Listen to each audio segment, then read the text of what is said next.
JT Bay, how you doing? How you doing? Good morning. Good morning. Top of the world right now. Top of the world. Yeah, I was just telling everybody you was going to be joining us this morning and have a little sit-down round table discussion, talk about maybe some tax issues, a little trust, maybe get in a little dinar conversation. You know how we do it. Yep, we do it raw. That's good.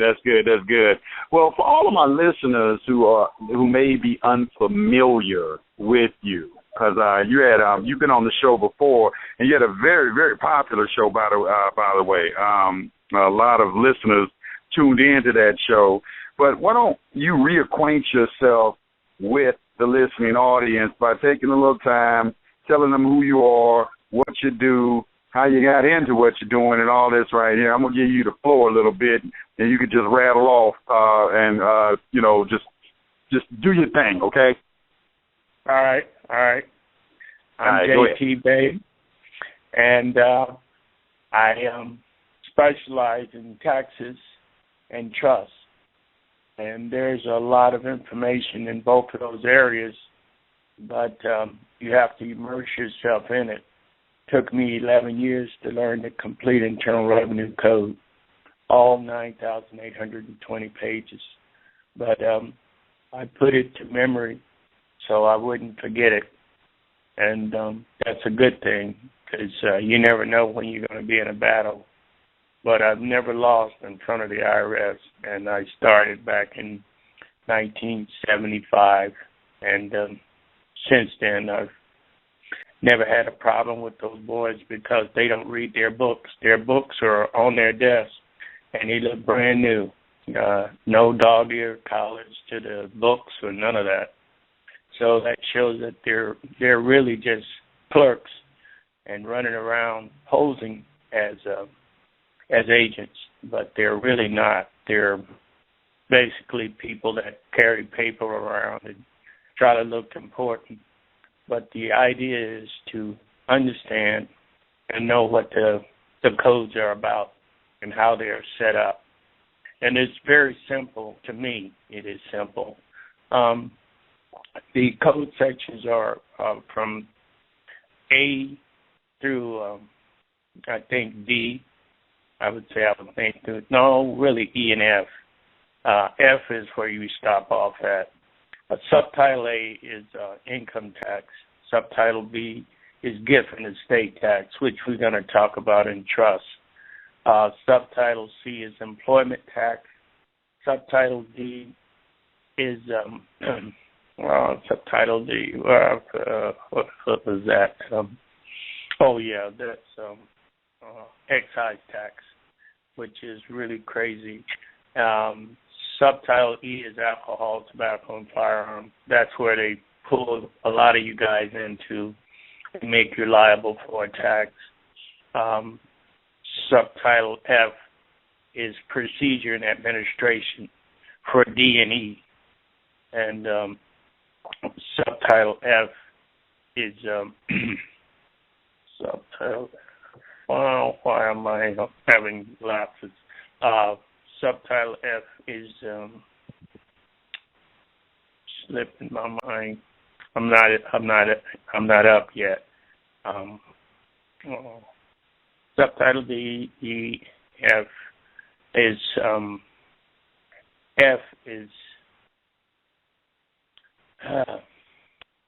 I'm gonna skip that right now, and I should know what that is. Anyway, I will come back to F.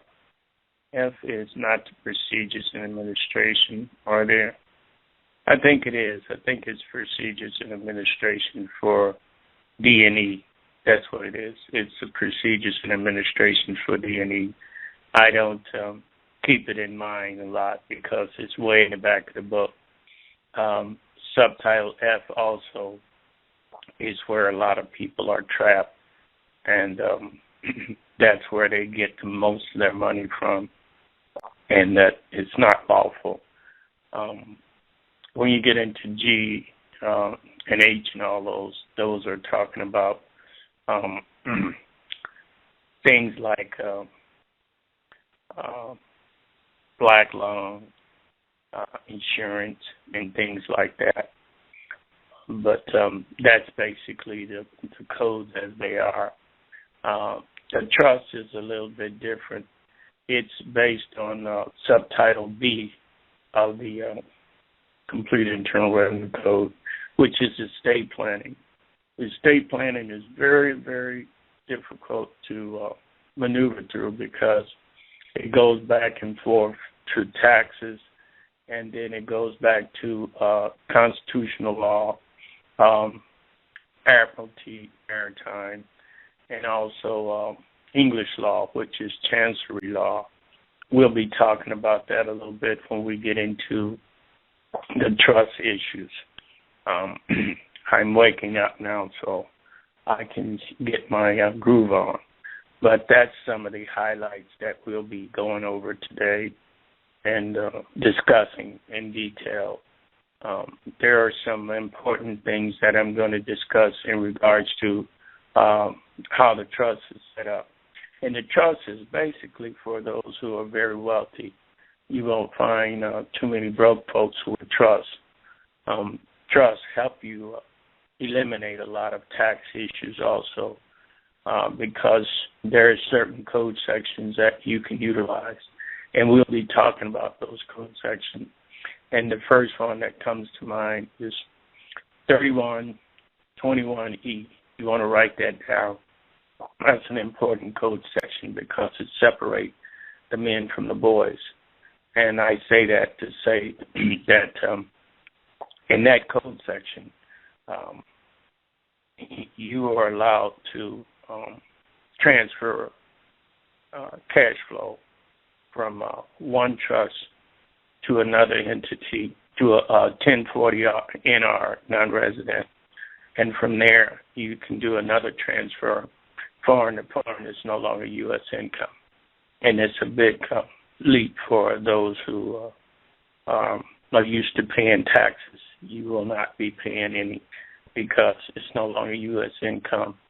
And also, they were talking about getting rid of this fiat money as of December the 23rd, 2013.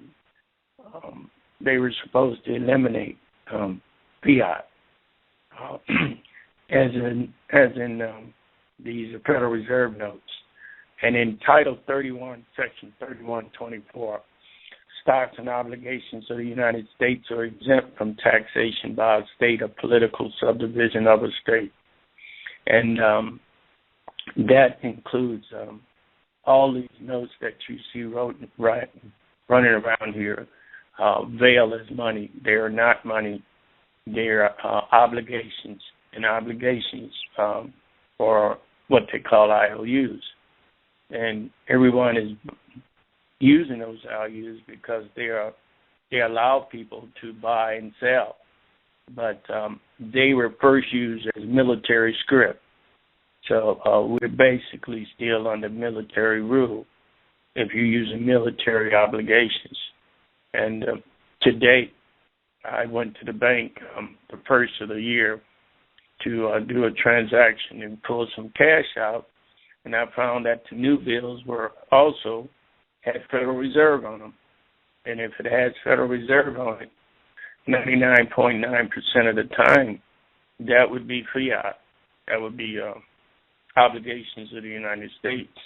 And Title 18, Section 8, page 17, states that obligations are exempt from taxation by a state political subdivision of a state.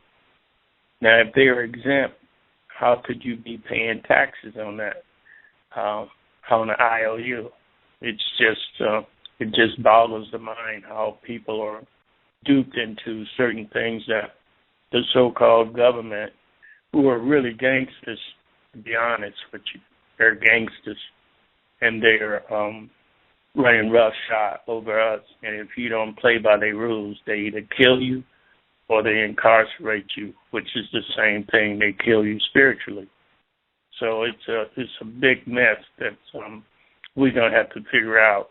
And Article 1, Section 10 of the U.S. Constitution states, nothing but gold and silver coins shall be a payment of debt. Now, the last time we saw gold and silver coin was back in the 20s and the early 30s. After that, they took gold and silver coins off the market, and now you can only buy them through dealers. And they were freely utilized as a means of commerce, but now it's not. So that's how we're going to start today. That's just a brief understanding of what's really going on. So I'll turn it back over to you, Yusef, so you can get a word in edgewise. Okay, that was a great introduction. It's an interesting thing in me researching, when I started researching trust law, and I give a lot of the credit to you for that, providing me the information to study on particular trusts, unincorporated business organizations, and so forth. I started to see that, and Gene Keating as well, because I know you know Gene Keating too, and he knows you, that I started to see that it's all about taxes, that the tax law is what's important, as well as the utilization of these Federal Reserve notes. These Federal Reserve notes is what gives them a lot of the jurisdiction that they seize over so many different things. And, and that's what I started to say. I said, this is all about taxation. Now, one interesting point that you did bring to my attention that, that made me realize something is when you were talking about how they should take you from Title 26 into Title 27 to the the alcohol, tobacco, and firearms section, and that because there's no enforcement arm under Title 26, but they remove you from that and take you into Title 27. Could you explain that a little bit to the people? Yes. Well, Title 26 is very critical. After you pass Code Section 4181, but when you get to 4181, the stopping mark is 4180, which is a code section that deals with other issues. But 4181 is where they start guns and cartridges and muskets and all of that. It starts right there, and that's where they leap you into that. And I want to talk to you, too, about the liens and levies. The liens and levies are in alcohol, tobacco, and firearms. And what they do is they bring you into what they call the 6,000 code. And when you get into the 6,000 code, you're up for grabs, and all your assets and all your worldly goods can be taken from you if you're not cognizant of what you're doing. For you to get a lien and levy, it is a misrepresentation of a material fact, because if you're in Title 26, how in the world could you get from being in income tax and all of a sudden you're now dealing alcohol, tobacco, and firearms? It's a misrepresentation of a material fact, and it's constructive fraud. But nobody catches the IRS in that because they don't know how to read what codes are there. It should be a lot simpler for people to understand it, but they don't. And a lot of people get caught up because when they get a notice from the IRS, they figure it's a document from on high, and they treat it like that. And whatever they put down on that paper, the amount of money they put down on that paper, people usually have to give it up. But you don't have to give up something that's fraud in its inception, and that's what that code section is about. It's code section 6321 to 341, and those code sections are all alcohol, tobacco, and firearms, and you do not have to obey any law that is not connected with you, and those are not connected with you. And in Title 26, as you said, Yusef, has no regulation. And if no regulations, no law. And that's in Mirsky versus United States, the Supreme Court case. And it states very clearly there that there is no regulations for that. And if there's regulations, then there's a law you have to abide by, but it's no regulations, so there is no applicability to that.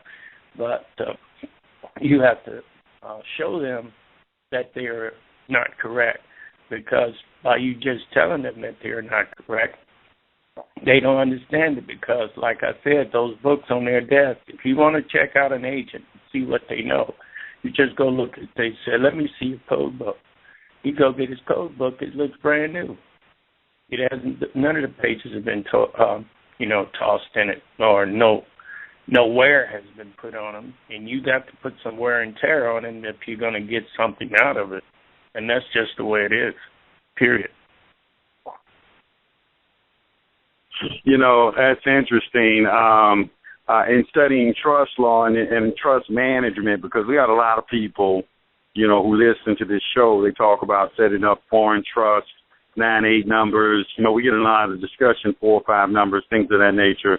I know you spoke about estate planning earlier, this is what this is. This is an estate planning mechanism. And I've come to understand the importance of estate planning. A lot of us, we don't understand it. We think of it in the terms, I think of, that's if you have a lot of money and, to convey wealth, which it is, but it also is a wealth building mechanism, and it also helps you to understand privacy, what private rights are all about. That's one thing I've come to understand. And in being a manager of a trust, you need to know how to respond to IRS agents, because it seems like their intention is to find some kind of way to find some type of flaw in your process where they can penetrate and come in and see some sort of jurisdiction so they can take some type of property from. And that's why I'm always saying on this show, I say, man, if you want to understand public and private, study tax law and trust law. Because actually the IRS codes were written during a time when a lot of people were using private trust. It was heavily in use.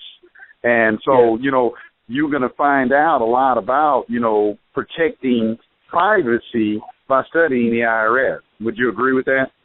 I would agree with that. And also, you got to understand that there is privacy in planning your demise.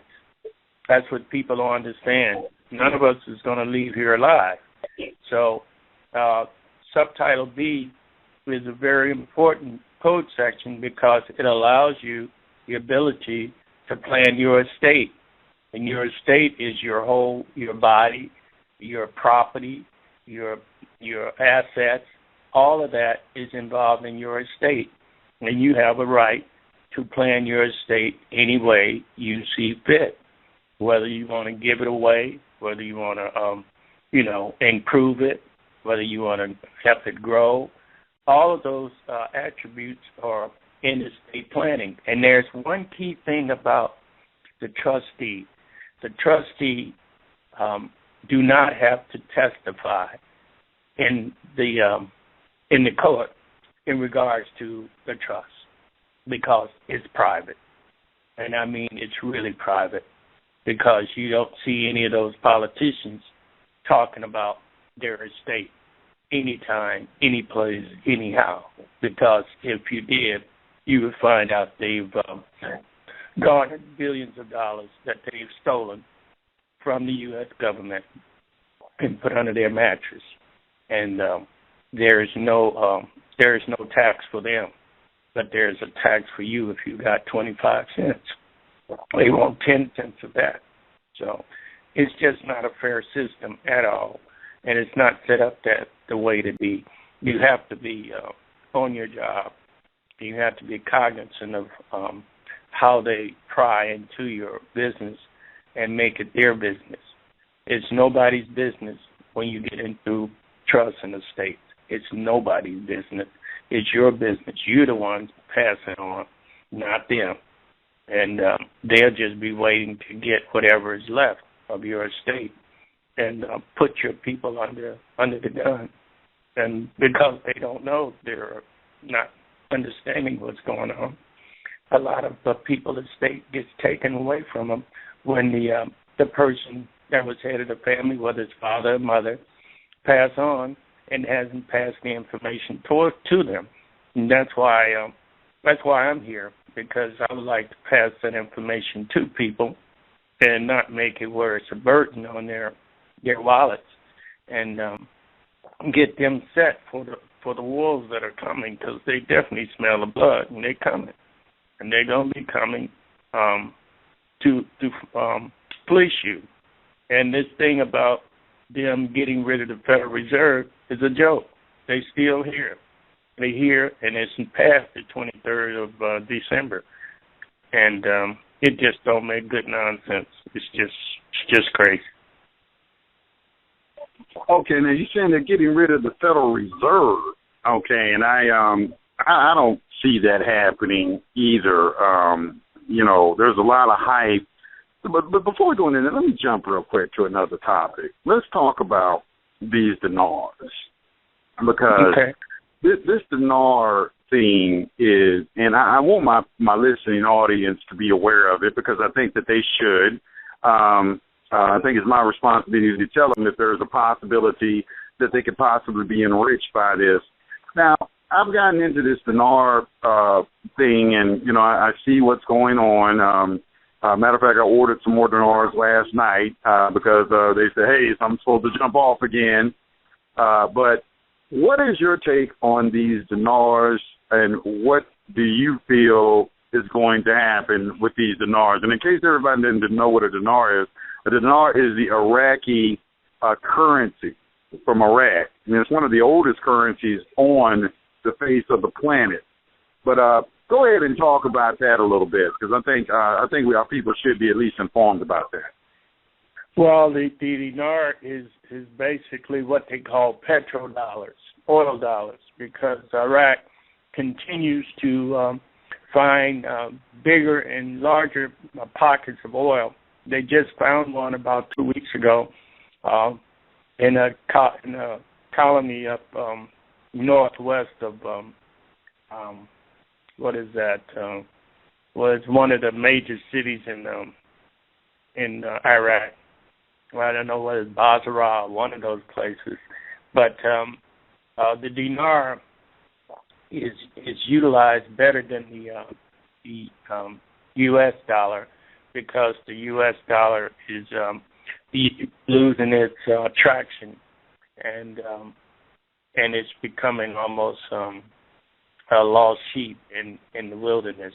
But the dinar is going to be traded internationally, and the Chinese are definitely involved a lot in that. And the Chinese, as you know, is one of the biggest traders now on the planet, and they are worldwide. I was in Nigeria in 2004, and on my way there in Amsterdam, we were waiting for transfer to get to Nigeria, and here comes about maybe 60, 70 Chinese off the plane. And I go, where do these folks come from?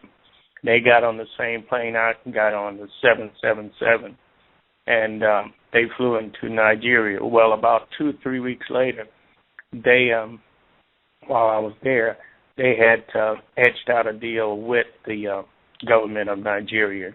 Now, I was the guest of the president of the country, so I had an ability to listen to a lot of conversations at the president's house, at his farmhouse, that he had a lot of meetings at, and he knew I was an expert in taxes, so I sit in on a lot of those meetings. But the Chinese etched a big deal with them, and that was the beginning in 2004 of them providing fuel for their cars, because you remember in Tiananmen Square, they used to have a lot of bicycles. Well, now all you see is cars, all types of cars, They're building them.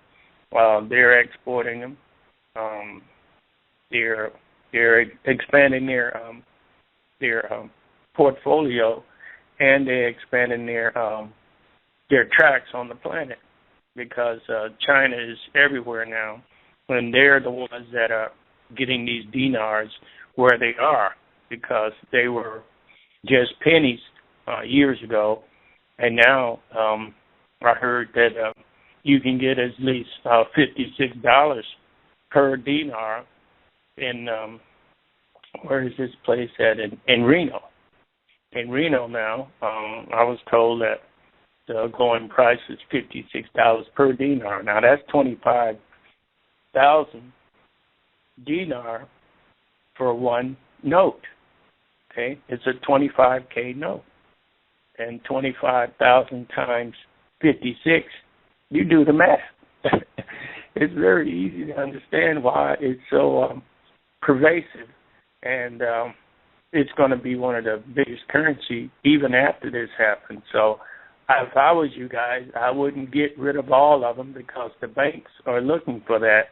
The banks are salivating based on the fact that they're going to get these people to bring them a currency that's going to put them in the oil business. The banks are now going to be squarely in the middle of the oil business, because Iraq has plenty of oil.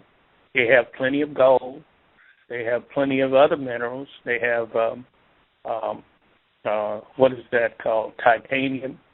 Titanium is one of the metals that the military structure used for their tanks and their some of their airplanes.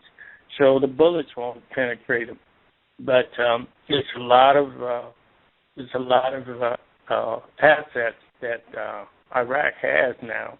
That is, they were the first place that God put people on the planet. I mean, that was the first place people inhabited, and that's the Tanya River and all of those places. And they're worldwide known, and they had the big war over them, but that was just a war for the U.S. to come in and possess and take over their assets, and that's what we've done. And they are just a colony of the U.S. now, and that's the way that game is being played. But in terms of the Iraqi dinar, they also brought some other currencies forward, like the Vietnam dong. The Vietnam dong is in the play now, and and Zimbabwe snuck in there too, because Zimbabwe has a lot of gold itself, a lot of gold and a lot of diamonds. Quite a few diamonds are in Zimbabwe, and Zimbabwe is led by Mugabe, and he got rid of all the European farmers there, which I think was a mistake, because you need food, and those boys was mass producing the food. I mean, good food, not food that was laced with a lot of the chemicals that we use here in the U.S. It was natural soil that was bringing forth a lot of fruits and vegetables and commodities that was sold all over the world. Well, when Mugabe got rid of them, their economy kind of slipped a little, but he started bringing out these diamonds and selling them through other countries, and that's what they've been doing here lately. But in doing that, they kept their economy kind of going. But now the Zimbabwe notes are out, and I'll just give you an inside track. They have trillions on their notes. They have 12 zeros as a trillion with a 1 in front of it. And their notes are now being, their historic notes, the 2008 series is coming out, and the 2008 series is what they're trading now. And they're trading them for 11 cents for the 50 trillion and 22 cents for the 100 trillion. that equates to the 50 trillion equates to $11 million for the lower notes, the little notes. I'd say the little notes. 50 trillion is not little, but the 100 trillions are 22 million. So if you're going to buy some notes, I would say forget about the dinar. Deal with that. Deal with them Zimbabwe notes. They're a bigger bargain, as far as I'm concerned. 11 cents sounds a lot, but if you so you think the Zimbabwe notes? You think the Zimbabwe notes are more important than the dinar notes? Yes, they are. You talk about less than $1 million on about $900,000 on a Iraqi note, and you talking about 11 million for the lowest note in the Zimbabwe trail, which is 50 trillion. You get the math? I get the math. I understand. Trust me, I understand the math. Now, let me ask you a question.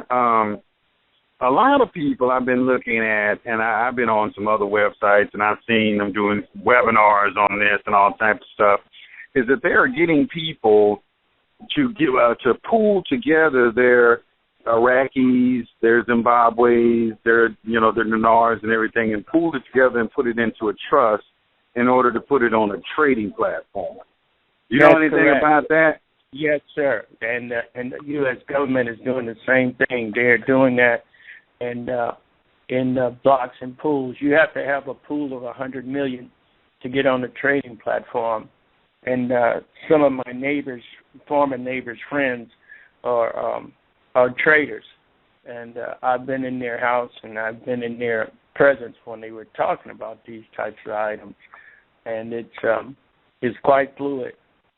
One gentleman told me, who's a trillionaire, told me that they trade billions of dollars in a matter of minutes. I mean, 15, 20 minutes, it's over. And that's how it does. And they go 40 weeks. And they have a 40-week platform, and you're getting paid every Friday. That's why I was telling people that ain't nothing going to happen on Friday with regards to the Iraqi dinar. When they say, you're just full of beans. I'm saying, okay, see what happens. But there's not going to be a trade because they are continuously trading, and a lot of banks do it. And what they do is they scan your account. If you got $100 million in there, they can scan that account, send that document to the trader. The document is confirmed through the bank, and the trade is on. And the trade takes less than 15 minutes for you to make another $200 million. So that's what they've been doing, and they've been pumping up the economy with that. That's the way the game is played.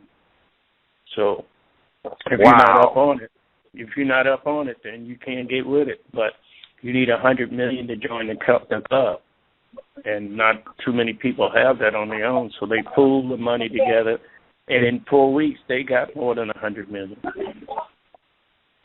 Wow. Okay. Well, let's shift gears again. Obviously that was some good information.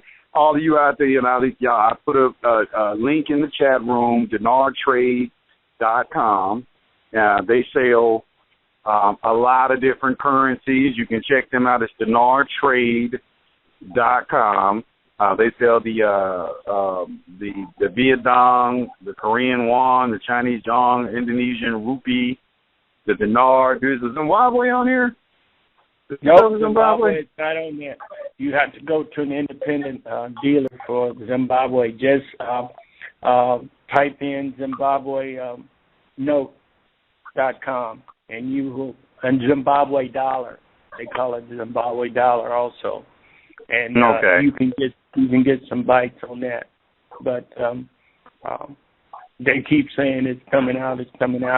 But how can it come out when you're making so much money trading? So it's being traded right now, I guess, privately. Would it be, because it's not being made available to us? And now this is the thing. Because now you're saying some interesting things on this that's coming to my attention. So if you own a platform, you can already be making some money with these current. Oh yes, that's what's been going on. That's why they've been delaying it. So wouldn't you delay it if you're making $100 million a week or more? Wouldn't you delay it? Well, let me ask you this: would it be possible for us to put together a trust and get it put on a platform and start trading it? Yes, and I do know some traders. All right, that's all. I was just kind of throwing it out there. Throwing it out there. Because I have a way of putting two and two together. I'm like, I have one of those aha moments. Like, aha, that is what you're doing. That is what you're doing. All right. Yeah. So that's pretty good. Pretty good. All right. Yeah. Well, what we're going to do is let's do this then, because I know you know how to put together trust.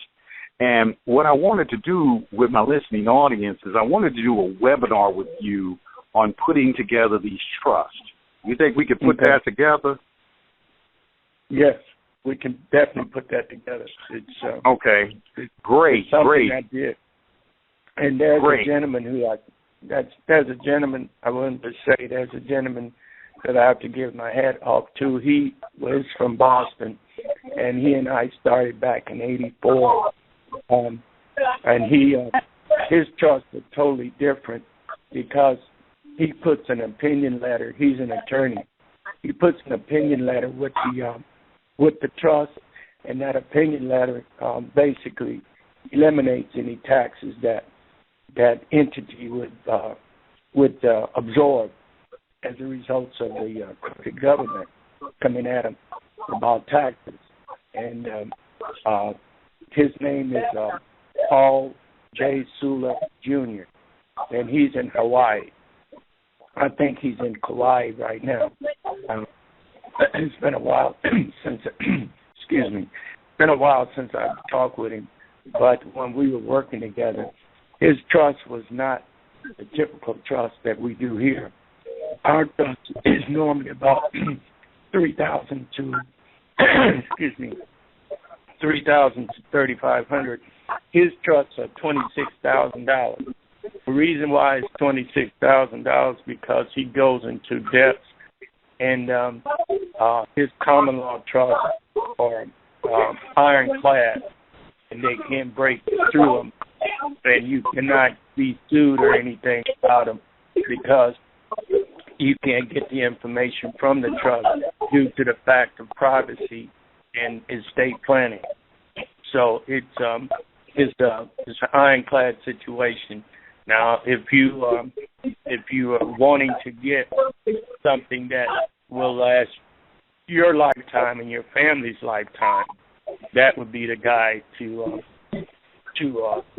talk to and get to know and see if he does trust. He was doing real estate the last time I saw him because real estate in Hawaii is just like doing a trade because our president bought a $90 million house over there. So, $90 million ain't nothing to sneeze at. Obama? Are you saying Obama bought a $90 million house? Yes, he did. In Hawaii. Wow. So Obama got $90 million? Does the United States have $90 million?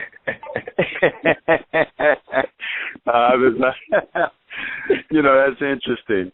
Now, real quick, I want to back to this trust information because this trust stuff, it's just about that taxation. You said he's going to attach an opinion letter from the attorney because it's my understanding if there's an equal exchange of assets, there's no taxable event because there hasn't been any gain or anything. Is that correct? That's correct. All right. Yes. And that's what you do. You're taxed on some sort of gain that you've made. And that's what just about everything with the IRS, isn't it? Yes. Capital gains is what they call it. And if you own the property already and you are just transferring it from one person to another because you have a succession of people who are going to get it, like the father is going to give it to his son or daughter, and there is no gain in that. It's just a transfer of assets. And right, it's a transfer of assets. Right, and that's how the Rockefellers built their fortune. They just transferred assets, and they own everything from gasoline stations to train to movies, everything you can think about, and it just transfers over, and it continues to grow. So that's how they built their fortune. I mean, you tripped me out when you told me that Sony stands for Standard Oil of New York. That right. Everybody thought Sony was like a Japanese corporation, but actually the Rockefellers own a huge portion of real estate over in Japan. Is that correct? They bought Japan in the 1800s, in the late 1890s. They bought what you call Japan. They bought it because there was nothing going on there but rice paddies, and the Rockefellers saw an opportunity, and that's why they created Sony and put it there, because that's Standard Oil of New York. And most people don't understand what that means. That means that they're running that place. Period. Now, I see him. I saw him on a. What did I see him on? I saw him on this guy named Ben. I was watching this. Let me see if I can pull it up real quick. And people can go to YouTube and see this for themselves, because David Rockefeller is over in Japan a lot. He's over in Japan. And as a matter of fact, because they got a lot of people don't understand these Illuminati organizations are international, like international type organizations. And I think his name was Benjamin Fulford. That's his name, Benjamin Fulford.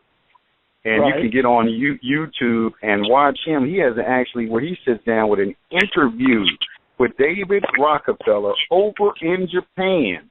I mean, when Benjamin Fulford did that, he kind of basically let me know that he wasn't a Rudy Poo. Because, first of all, how did he get a interview with David Rockefeller? And this guy, a lot of people say, oh, this guy's this and that. I'm like, the dude is sitting right there interviewing David Rockefeller.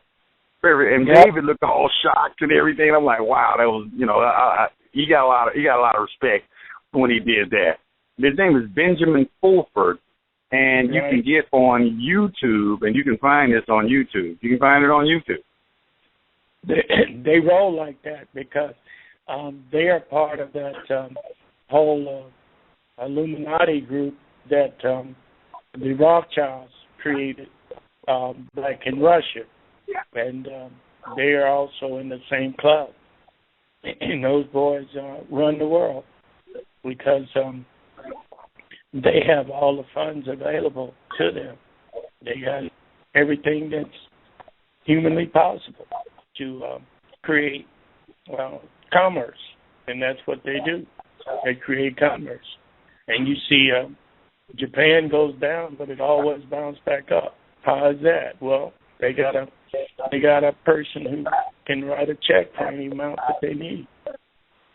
The Japan is never going to go down as long as there's a Rockefeller or Vanderbilt or Mellon or any of those related people or Rothschild. They're not going anywhere. And we're talking about guys who are not trillionaires but quadrillions. You know what a quadrillion is, right? Well, I got a pretty good idea. I can't calculate it. 40 zeros. 40 zeros. Now, this is an interesting thing. Because a lot of people, that kind of conbables the mind when you hear people talk about that, because they're like, wait a minute, I thought that Bill Gates was the richest man in the world, or, somebody like that, or some guy down in Mexico or something like that. And what I try to tell people is that's public. This is a very good example of the difference between public and private. Do you really think that Bill Gates has more money than the Rockefellers? Obviously not. Obviously not. The Rockefellers' wealth goes back, is very, very old money, and the Rothschilds and all these. But you don't see these individuals in Forbes magazine or anything like that. It's because they are publicly traded companies. That's why they public, and their stocks and bonds are a matter of public record, and that's what they put out into the public and let you know. But there are individuals who are in the private who make their money look like pennies. Yep. And in the 1800s, Rockefeller started his move in buying. He owns all the bookstores. He owns all the pharmaceuticals. He owns all the TV stations. I had a book called The Rockefeller File, and I let an attorney friend of mine look at it, and I never got it back. But it goes through, if you ever find that book, treasure it, copy it, and show it to people to show them what one man can do. And he was able to controlled Congress for a long time, because who's going to feed them boys? Rocky. He's going to feed them because he's got the funds to do that. In the 1890s, Rockefeller owned most of the rail lines because he was moving that oil from Pennsylvania. He started in Pennsylvania, and he walked all the way across the world just with that company. Okay? And Standard Oil. Standard Oil. Standard Oil was the first one. Then he put Exxon and Mobil and all the other people together because he just diversified those companies and made them other companies.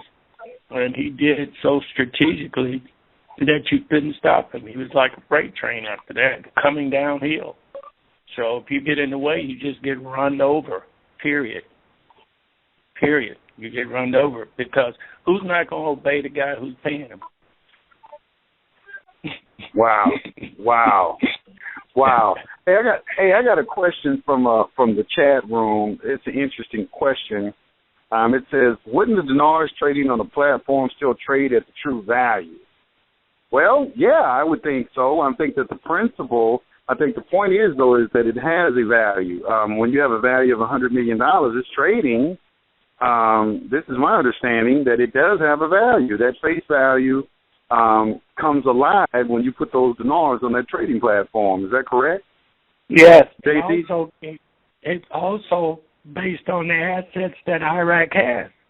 It's based on their assets, and their assets are very high. They have a mountain of gold. People don't understand that. There's a mountain there that is all gold. And people are fighting and dying over those property rights to that gold. They got oceans of oil. I mean, how blessed can you be? They got strategic metals that they need for military applications. Iraq is the oldest place on the planet. People just don't understand. They've had this stuff for a long time. Now it's just being rediscovered. And well, I think what happens is that they don't understand. Like I gave a lot of people on this show a story about Jonathan May. It's in this book that William Cooper wrote called "Behold a Pale Horse," but you can easily Google it on the internet too.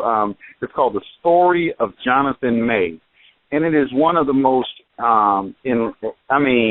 If you read this story and study it, to me, it's a study. It's a study guide. But what it is it's an affidavit that he put together because he got put in federal prison. And what he got put in federal prison for is he was one of the first creators of a land bank, and he started issuing his own instruments backed by gold and silver deposits that were still in the ground. You know, he had a geological survey done of the land, and they used that geological survey as an asset to establish a value for. And I would think that that's what's happening with the dinars. The dinars, those are notes. That is, they represent an obligation, and an obligation has to be tied to some sort of asset. And I'm sure that this discovery of all this gold and oil in Iraq is the reason why when you put it on this trading platform, it would have all this value. Am I correct? And if you want to buy some oil, you go to Iraq, you got petrodollars. It's a lot cheaper than bringing out U.S. currency. Because U.S. currency is basically a currency that's getting flat and flatter. And it takes a lot more of those to buy a tank full of oil than it would the dinar because of the value of it, the dinar. Well, it would seem like we would be able to put together a trust and give out certificates of beneficial interest to beneficiaries and just put together a collective and put some money on a trading platform. I mean, I don't see what's so difficult about that. It seems like that would be a very simple thing to do if we could just get people to do it. And I know there are people doing it because I was part of a webinar where some guys they were charging a ridiculous amount of money for it. I felt like they were taking advantage of people, but they had put together a private trust and they were putting the dinars. They were asking everybody to give their dinars and pool them together, and they're going to put it on a platform, put it on a trading platform. You know, I was just recently, not too long ago, involved in a meeting like that. I was like, wow, okay, these guys they're doing it. So I'm kind of right now, I guess I'm kind of putting a bug in all my listeners' ears because, you know, Yusef has a responsibility to his people to inform them about certain things like this. But anyway, we got a lot of callers on the line now, JT. You feel like taking a couple of calls now? JT? Yes, sir. Oh, okay, you're still there. Okay, I'm gonna take a couple of calls now. Okay, all right. Okay, all right. Let's go to the phone lines. Let's see where we at. Let's dip over to area code. Let's go to Pennsylvania real quick. Go over to PA, and we're gonna start there. Pennsylvania 412-1568 on High Frequency Radio. Did you have some questions or comments for our guests? I always get questions and comments for you, the guest. It's just something about where to get started at. How you doing today? I'm doing great. How you doing, brother? Good. Is Mr. Bay, he's on? Yes, I'm on. I'm here. Hey, this is the Perfect Black. I remember having a conversation with you not too long ago, and you were telling me about those tigers. You were telling me about those tigers in that long grass in Nigeria. Yes. It's 16 feet tall. It's 16 feet tall, and you can't see an elephant coming through it. So you have to think about your survival if you get out there with it. Okay. Now you had read a code section, Title 31, Section 3124, and now. I used that code one time when I was doing a debt validation about some property taxes with an attorney. Now, the attorney never responded back or nothing after I sung that code. And there's also a case. It's Memphis Bank versus Garner Supreme Court case. It said that's like the supreme law of the land is that code. Now, my only question at this point is, how does a person defend themselves when they want to do a sheriff's sale, you know, and basically the obligations in the United States are exempt from state and, you know, local taxation. Yes. There's I mean, the whole game with the that they play with the Federal Reserve notes is a preposterous game because there's no value on it. It's the value that you perceive when you look at a note that says 10 on it.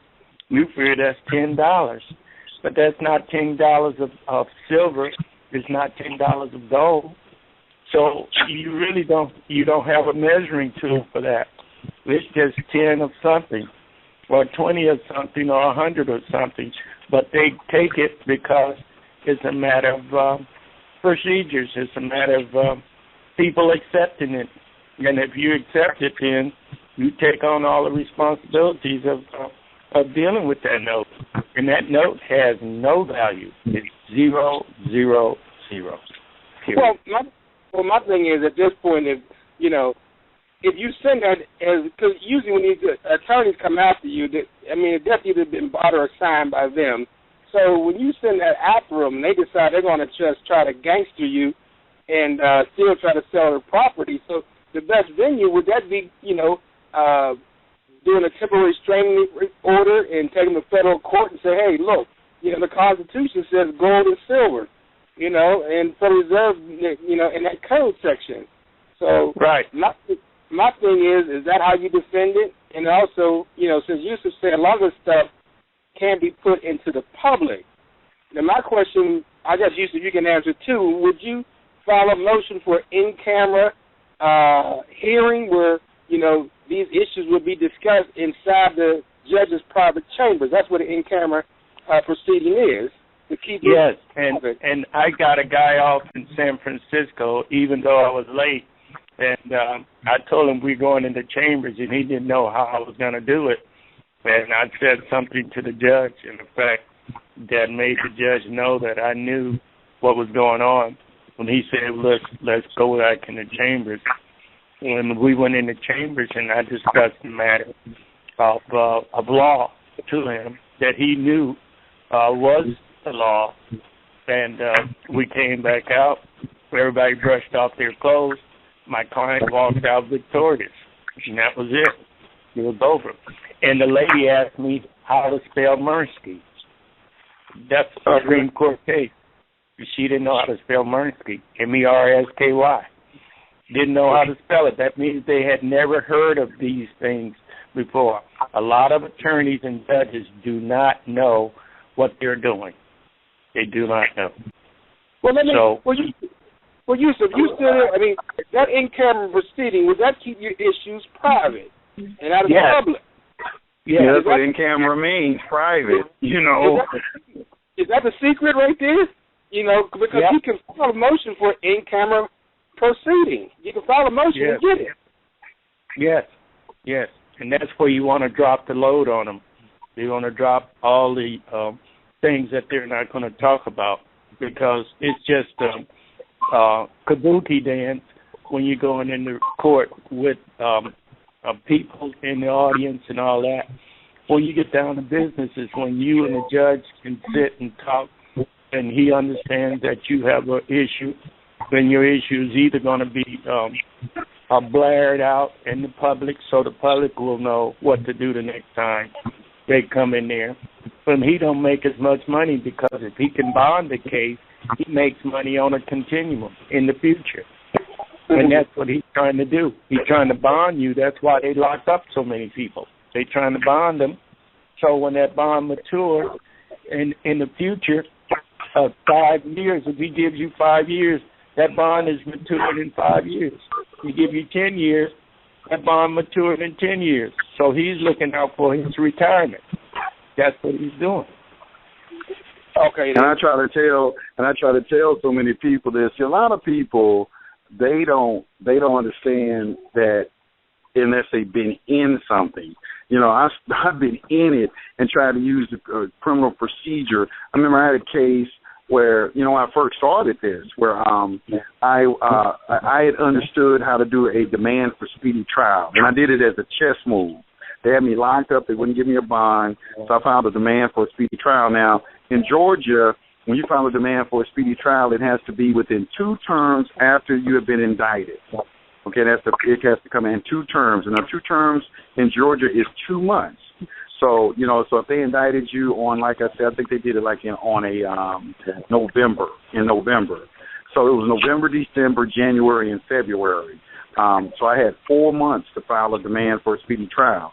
Now, you can't file a demand for a speedy trial if you have an attorney, because the attorney, first of all, they're not going to do it for you, or they're not going to do it properly or whatever. And, you're going to be getting all this resistance from them because they just want you to take a plea and get the hell on. So I had to have a hearing, and fired the attorney. It's on record. And then I went back to my cell, and immediately I had 1 day left. I put it in the mail, and anybody knows that when you file file any motions in the mail, it's filed as soon as it hits the mail. And I mailed to the clerk a demand for speedy trial, and she filed it the last day of the term. Okay, so everything was fine. Okay, now if they don't bring you to trial within after you file this demand, I think it's in 60 days. These are the rules now. You have to dismiss the case. The 60 days elapsed. I put in a notice to say, look, you didn't file. I filed a demand for a speedy trial. You didn't answer.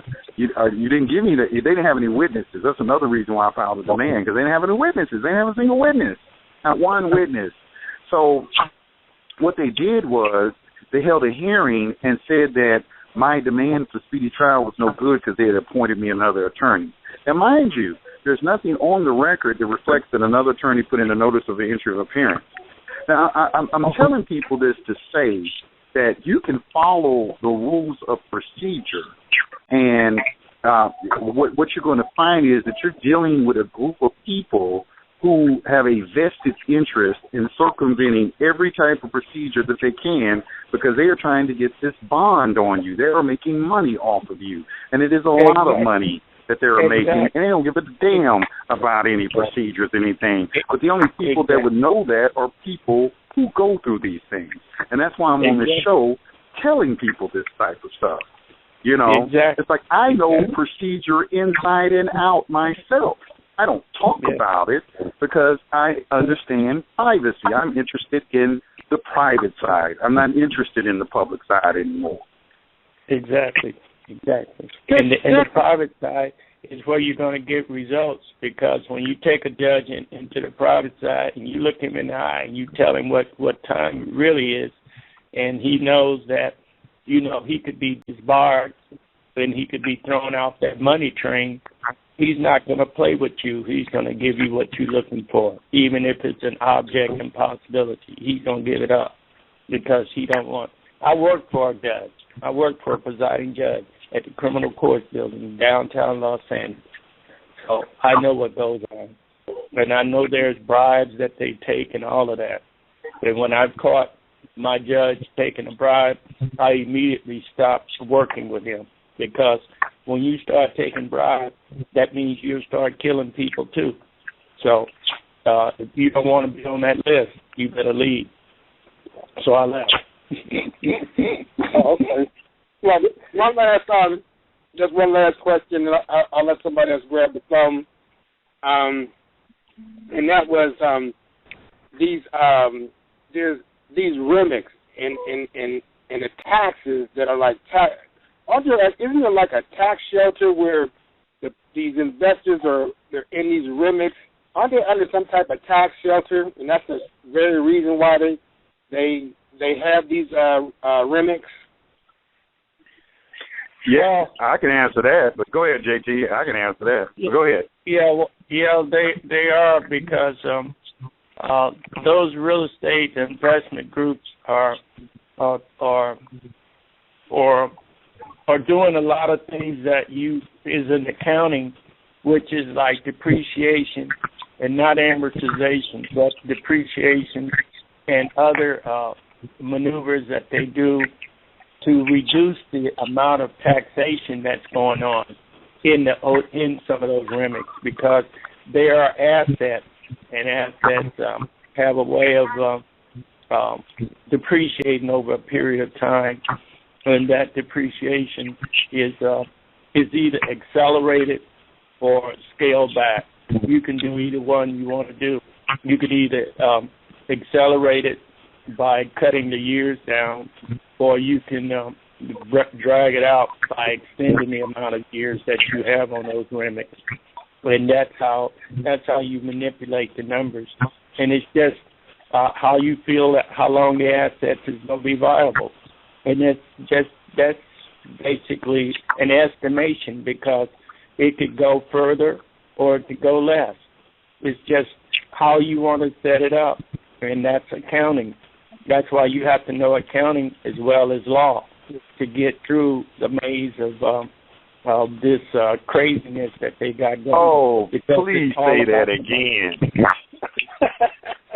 I did a show talking about the financial accounting thing, because, you know, when I say there is no money, you know, I always get this somebody told me I should start saying there is no constitutionally mandated money. But, you know, I'm saying it's not me saying that there's no money. This is what the accounting says. If there's no money. It's not me. You know? You look at the accounting, it tells you that there ain't no money. Ain't no money. No, so they got these cases on the internet. Somebody emailed me and said, "What's the vapor money theory?" And I'm like, "Well, look, you can't take private information into the public. I mean, they got a compelling state interest against allowing this to succeed. As a matter of fact, I did a case I fought for like 2 years." And back then I didn't know what I know now, but I brought private information into the public, and the attorney said straight up, because I had so much information, because I studied all that vapor money theory stuff, and I would look at it and see now these crazy people coming into court fighting these cases. And I was using straight statutes and everything and showing these people and had my exhibits lined up, had everything lined up properly. The attorney just said straight up, just said, "Look, you can't allow him to win. He must not be allowed to win." This is what she said in her pleading to the judge. And the judge, and I was only looking for a declaratory judgment. I didn't even file a complaint. I was just looking for a declaratory judgment on my process. And the judge just dismissed the case, didn't give me any reason or anything like that. And I had tried to have the judge recused, and they sent me back something saying, "Well, it doesn't matter if the judge is right or wrong. You can't recuse the judge."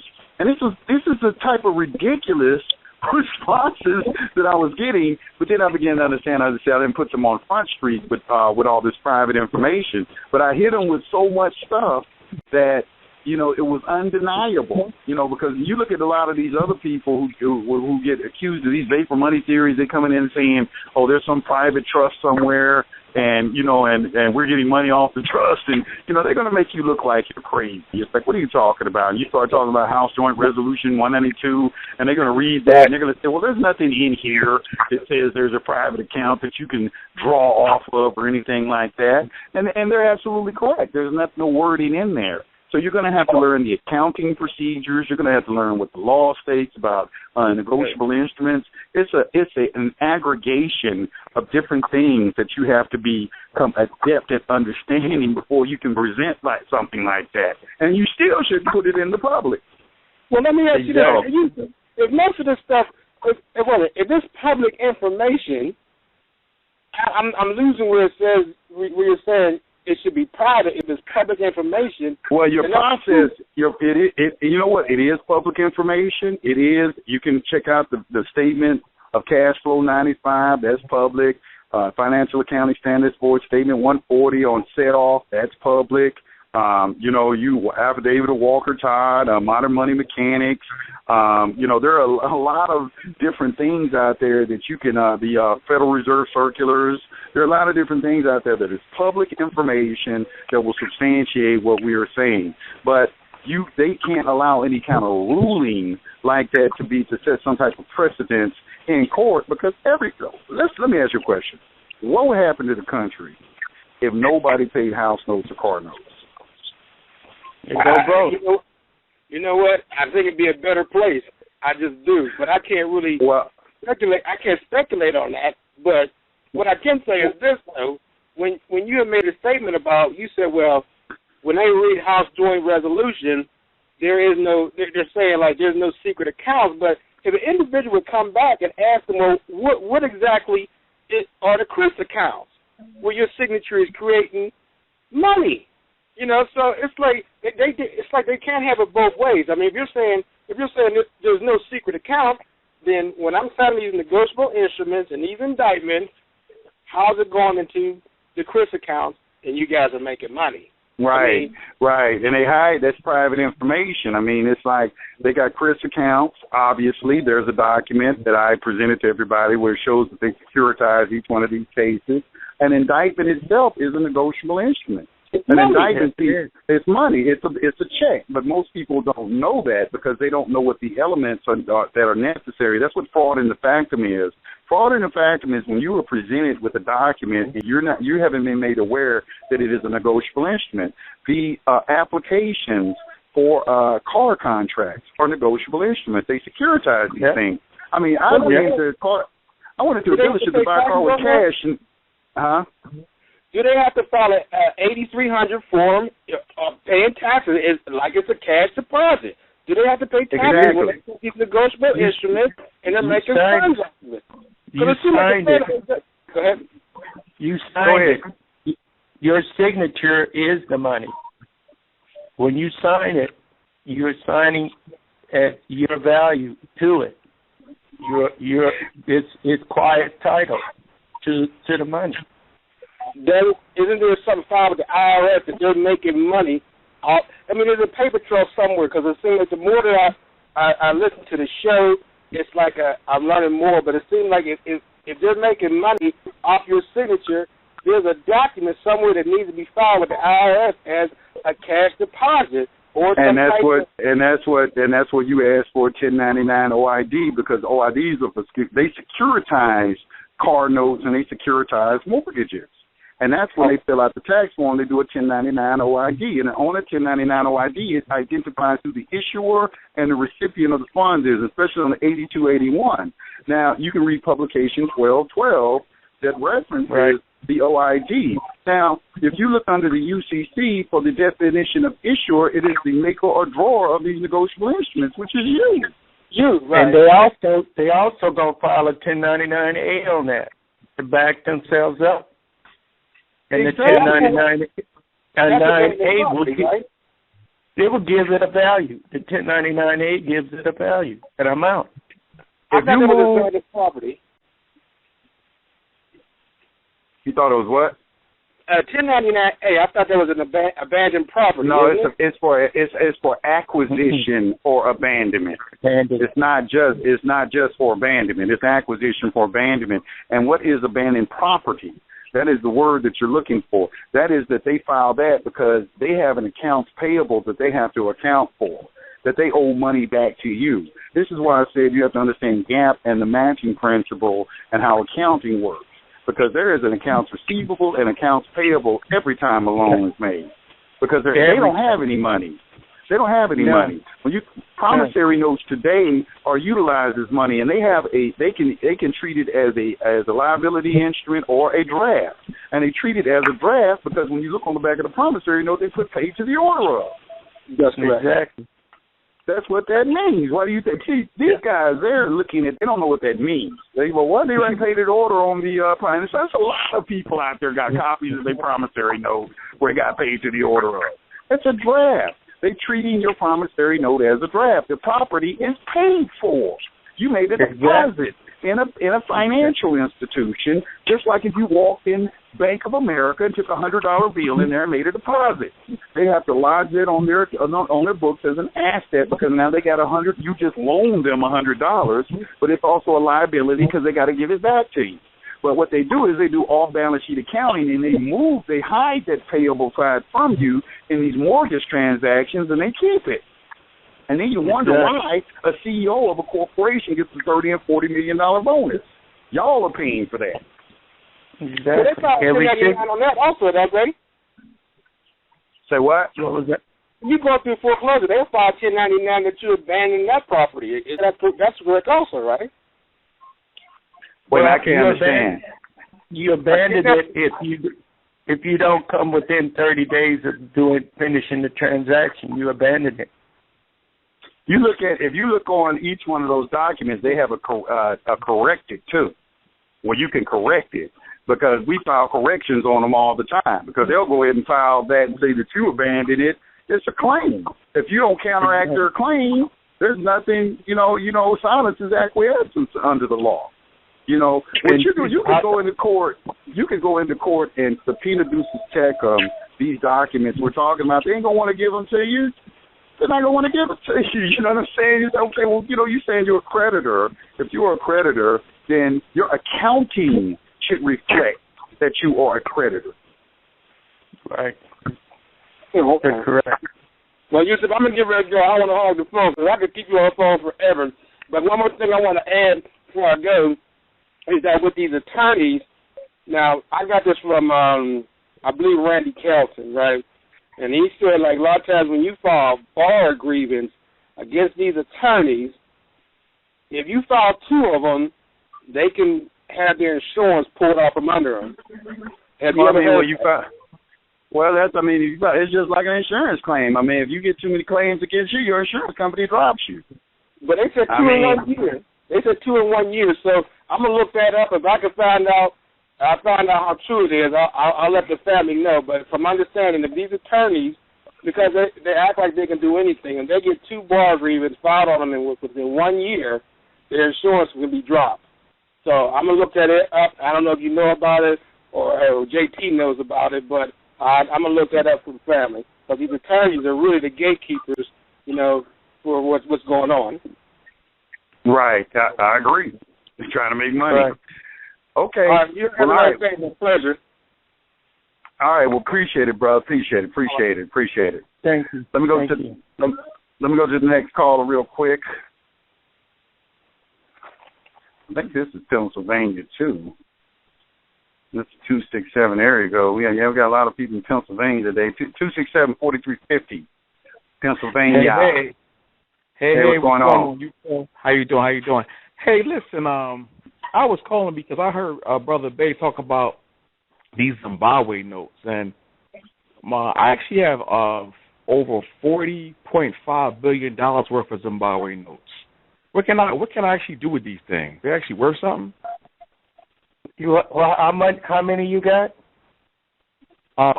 $40.5 billion notes. Woo, 40. How many billion? Or trillion? 40. 40 billion. I got 40 billion. 40 million? Over billion. Yes. I have two 20 billion notes and one 500 million note. You mean you got but you don't have a trillion notes, right?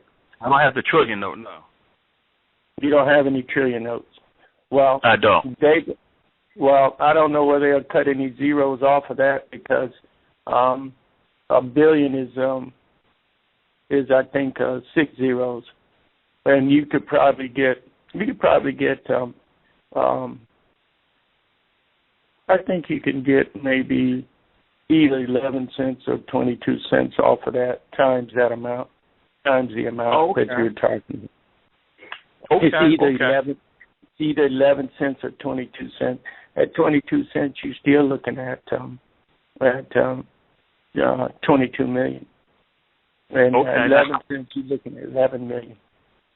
That's interesting because, we just came back from Zimbabwe in April of last year, and they were selling these for like one Federal Reserve note. He was like giving them away. So we just got a couple to select, and I got on the call because I was going to piggyback that, hey, just like the Zimbabwe note could fall, has fallen, the Federal Reserve note, will fall. And then I heard that it was actually worth something. That's why I called this to verify. Yes. So they are worth something. I would definitely take them to a trader.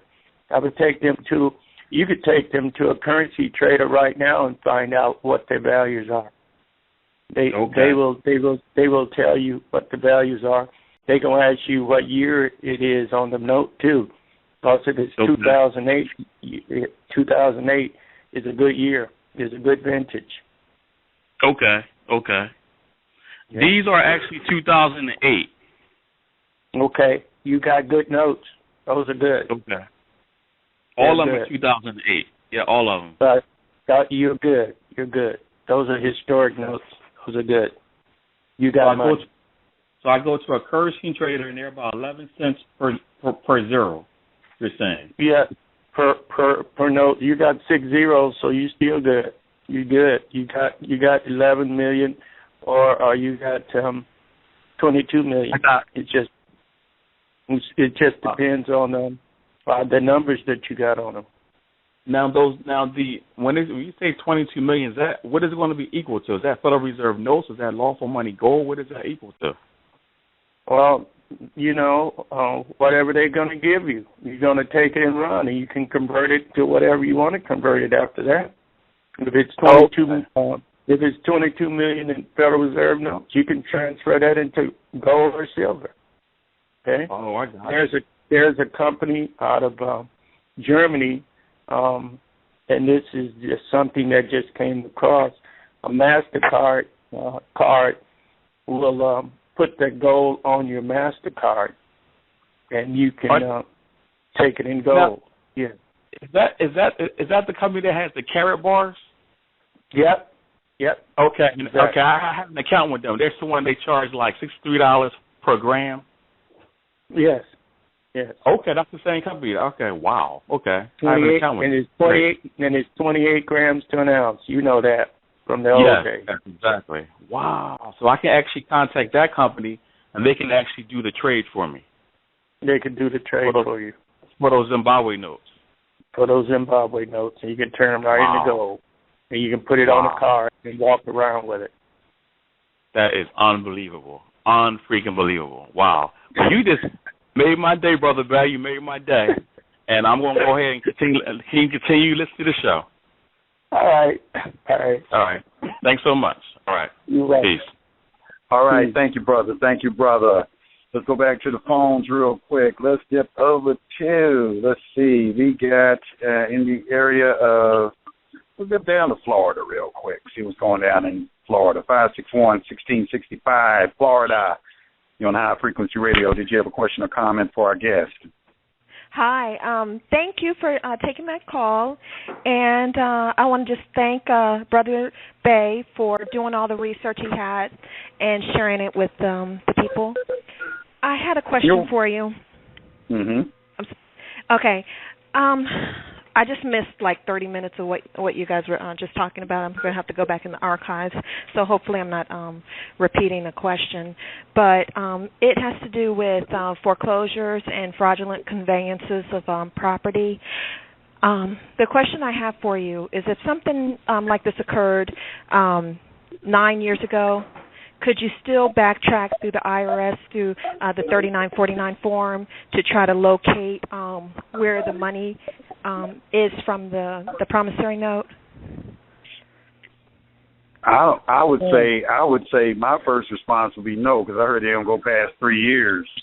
Right. You know, they don't go past 3 years. They don't keep anything past 3 years. So my first response to that would be no, you can't.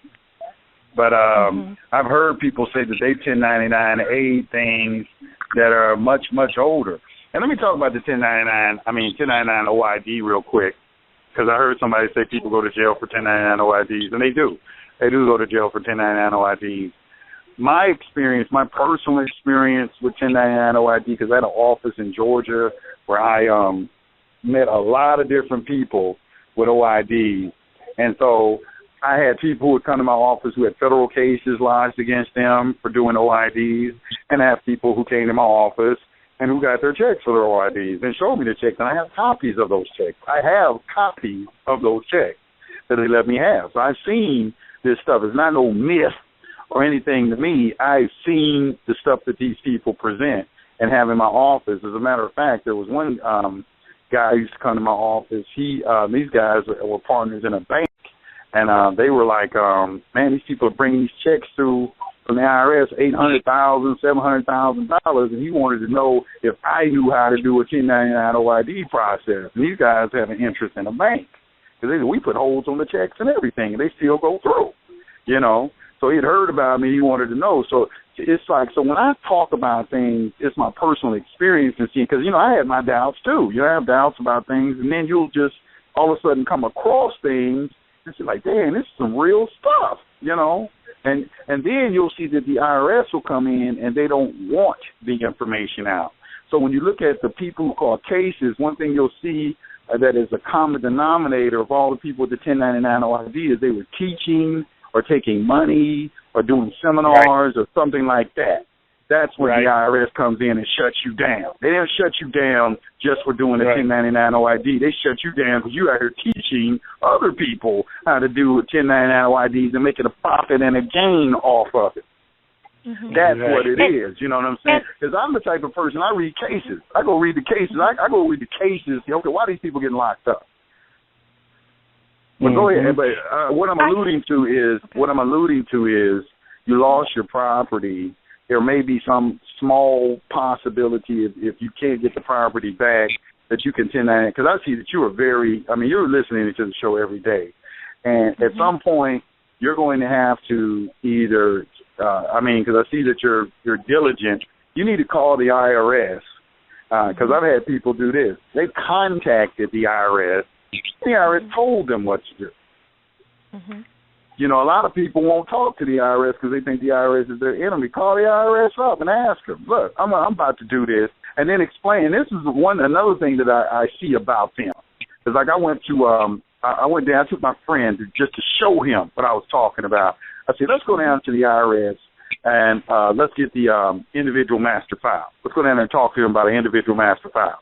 So we go down to the IRS, and I walk in, and I said, excuse me, ma'am, we need to talk to somebody about individual master file. What are you talking about? What are you talking about, an individual master file? We don't know anything about that. This is how they're talking to me. So I said, ma'am, do I need to pull out the Internal Revenue Code on you?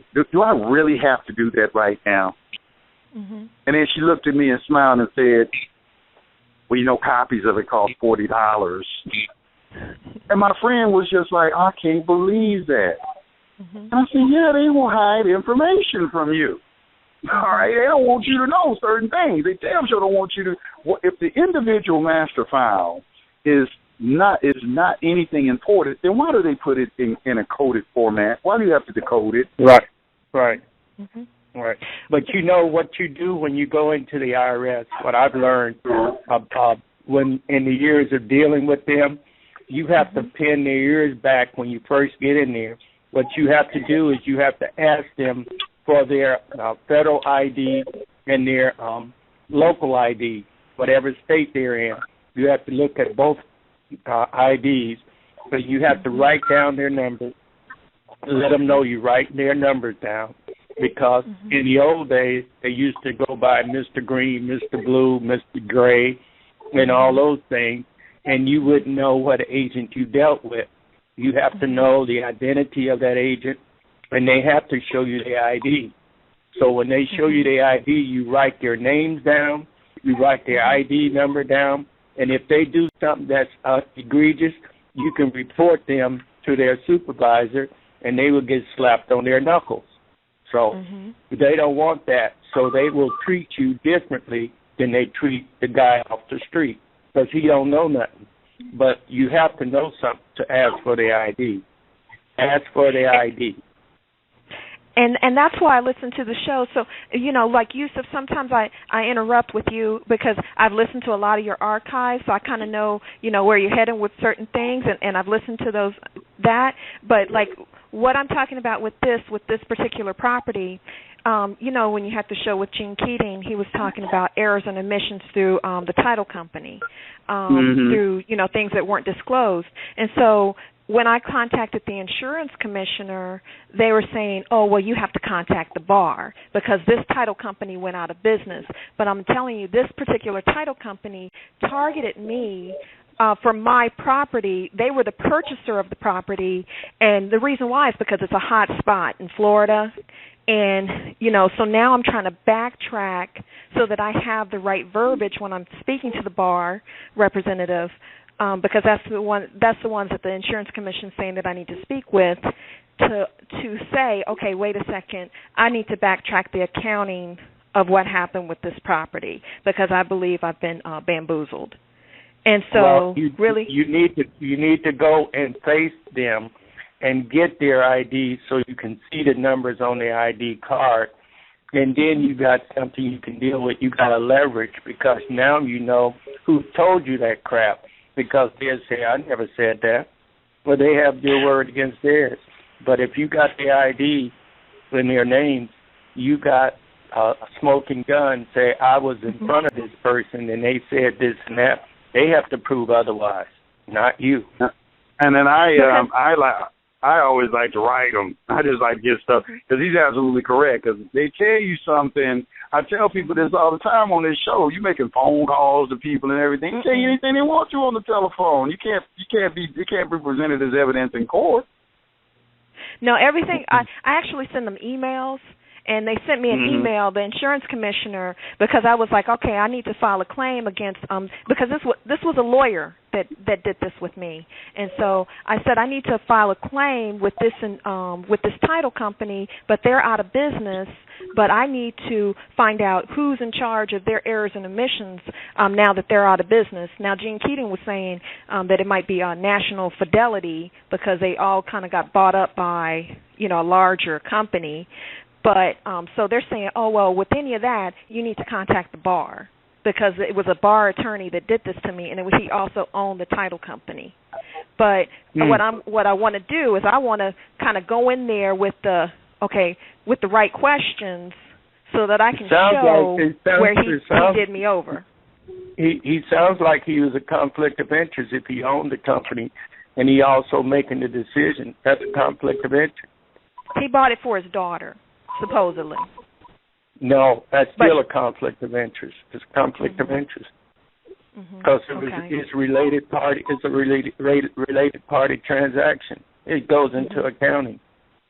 So his accounting is going to be out. Would he need to show all of his accounting, even though he went out of business, and even though this was 9 years ago? Yep. He has to show because it's fraud. Then there's no statute of limitation on fraud. It's whenever you get fraud. And if they use my name to buy a house, could I go back and redeem that as well? If they did identity theft to purchase another property. Yeah, you didn't authorize that. You didn't sign that.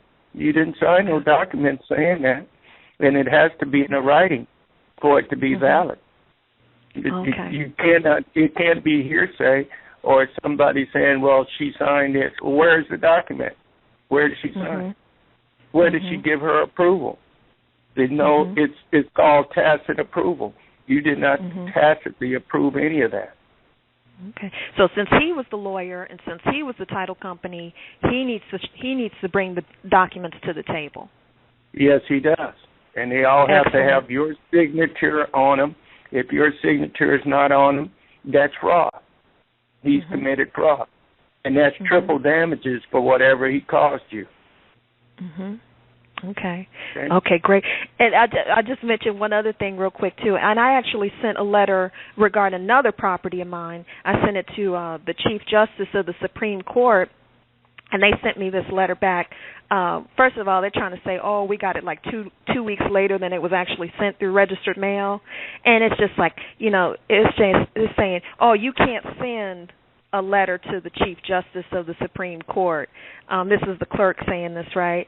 And then when he signed it, he just signed it with some scribble. Like it's not even like a real signature. So I was just going to mention that he sent me this letter like all ghetto fabulous, Well, you could prevent a lot of that by filing it in PS 3877. Are you familiar with that form?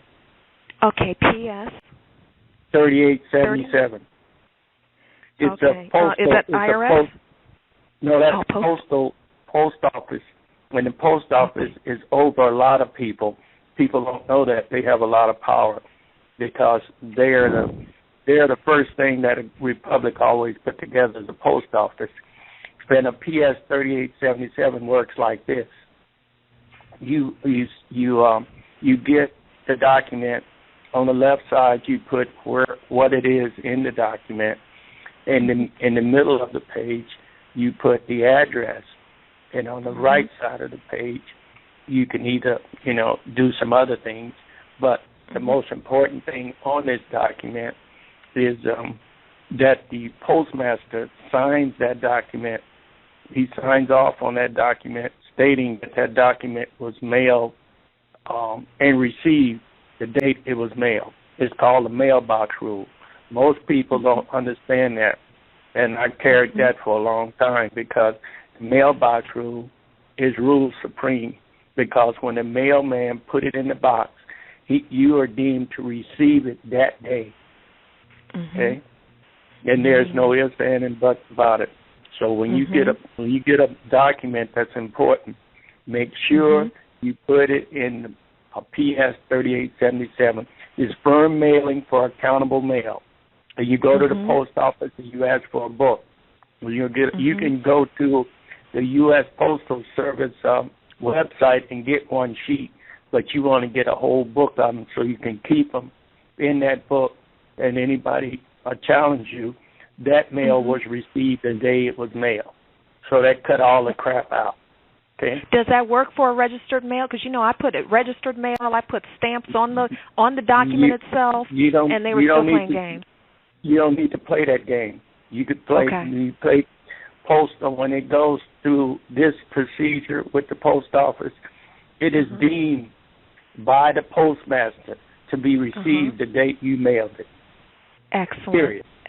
Period. Excellent. But just one other thing before I let you go. With that too, I'll tell you another thing on the envelope. I put zip code exempt when I mailed it, and they put some zip code on it that's not even the zip code, that would be that may be attached to that address. And so I was just going to return it to sender. No, that's why you put the address of the document in your PS 3877, and that's the book you keep. You keep a copy, and the postmaster keeps a copy. Can I backtrack on that and with the letter? Or no? If it was sent registered mail? If it was sent registered mail, you can, because there's a date on it. Excellent. Well, thank you so much for all of that information. Have a great day, and I'm going to keep listening. All right. All right, thank you, sister. And I wanted to add something to all my listeners out there. There was, when I was talking about the 1099 OID, there used to be this series of videos on YouTube by this little cartoon character called Dorothy Gale. Dorothy Gale was one of the characters in The Wizard of Oz. And one in particular, you can try to Google it if you can find it, is Dorothy Gale and the CID, the Criminal Investigation Division, where she receives a visit from a black guy. He's an IRS Criminal Investigation Division authority, and he's there to question her about why she filed this 1099 OID.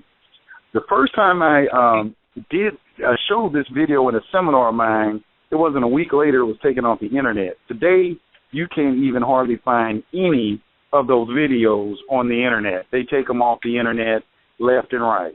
And if y'all don't believe me, you go back and y'all check on that. It's called Dorothy Gale, CID. See if you can find a copy of it. Very difficult video to find. As a matter of fact, they're snatching all of her stuff off of the internet. Because she has a very, very good way of teaching about this stuff. But let me go back to the phone lines real quick. Let me dip over to area code 713 and see what that is. 713, which is Texas. Let me dip over to Texas real quick. Texas, 713-3906. You're on High Frequency Radio. Did you have a question or comment for our guest? Yes, sir. How you doing today, gentlemen? Great. How you doing? Good. Hey, well, my first comment or question would be, please let us know when you do that webinar regarding putting together those trusts. It's going to be this weekend. Okay. I'm sending out the emails today. But go ahead. Because, the reason I'm very interested in it, and I know Yusef, when I start saying this, you'll know who I am. I've been doing this Bitcoin thing for about a few months, and I've been getting pretty deep into it. And these boys on Wall Street beat me to the punch because they already put together two of them. The first trust came in with about $69 million. The second one that's put together about a month ago, they're bringing in about $147 million, with the requirement of a $250,000 entry fee. I mean, they're organized. Yeah, well, you need that. The SEC requires that for you to be a sophisticated investor. That's right. I think you have to have at least $250,000 as a single individual. I think it's like $350,000 if it's joint or something like that. Yeah, but you can't even get into the game as an investor unless you got $250,000. But that, which is very interesting because, like Tony King was talking about, that's also the insurance on. I think it's on checking accounts now. It's like the FDIC insurance or something matches up with that. It's real. That's another story.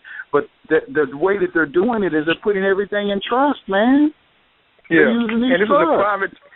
And this first trust they put together called the BIT, the Bitcoin Investment Trust. The first paragraph it tells you this is a private trust. They're telling you because the Bitcoin is a private currency. It's a peer-to-peer. Exactly. It's going to take the central banks out of existence inside of 2 years, And what I did some research on Bitcoin, and I'm interested in it. When I intend to spend at least $3 to $5 million in Bitcoin as soon as it RVs. And the rate of return on Bitcoin is something phenomenal that I hadn't seen as an accountant. It's 280% to 463% on Bitcoin right now. Right. And they've Mr. B, that's why I want to get your take on the Bitcoin, because there's a couple levels deeper, and I think we should talk about maybe on that webinar when it comes to the actual mining of these cryptocurrencies, because I see that's a lot of value if you can get in on that level too. So I'm just very interested to find out. Again, I'm just studying this trust too, Yusef. I got the book by Mr. Ozak. I've been reading them, and very interesting stuff. Very, very good book. Also what's going on too, that you need to get the sovereign investor, and I did some research.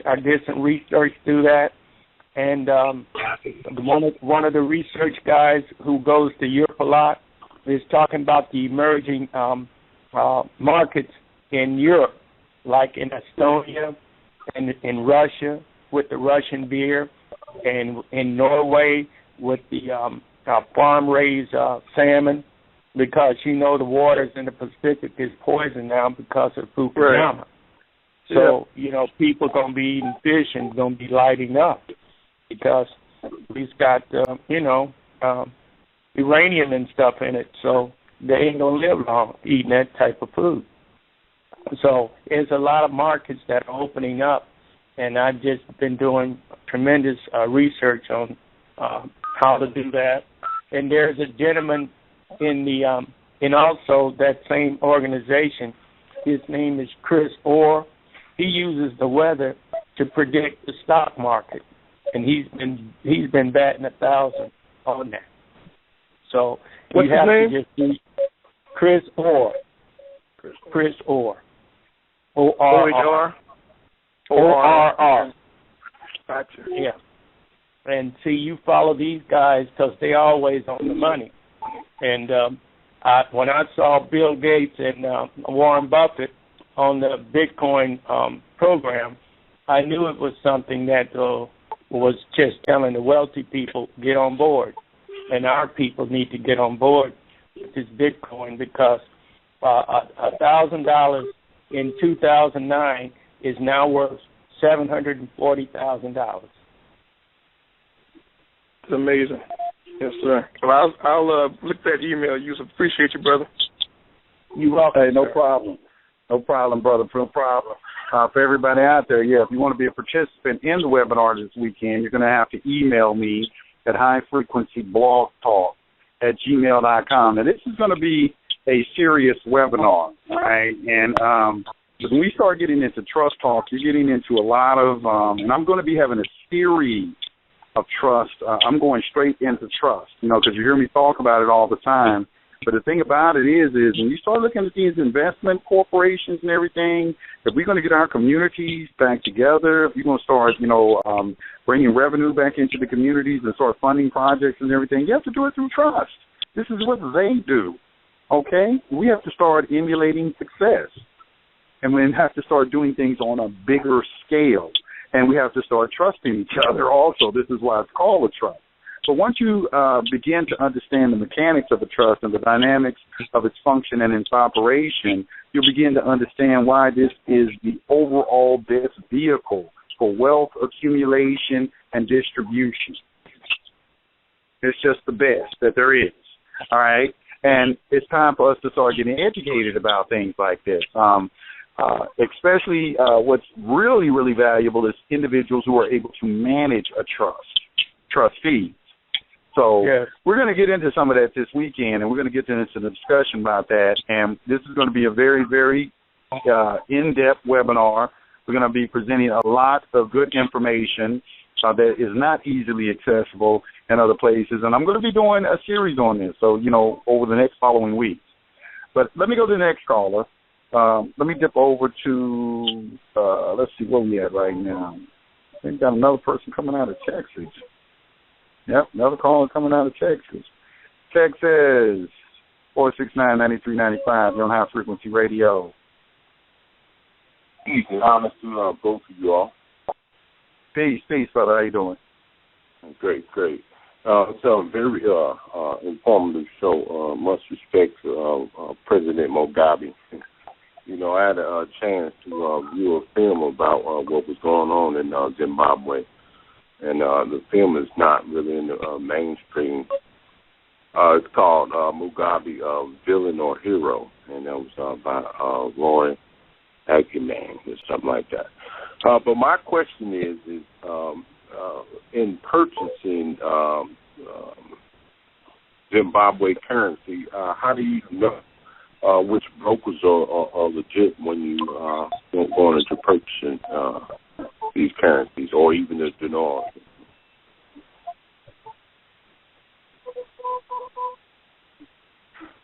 How you purchase the dinar? How you purchase the dinar? No, I'm saying for the brokers that you purchase them from. How do you know if they're legit? If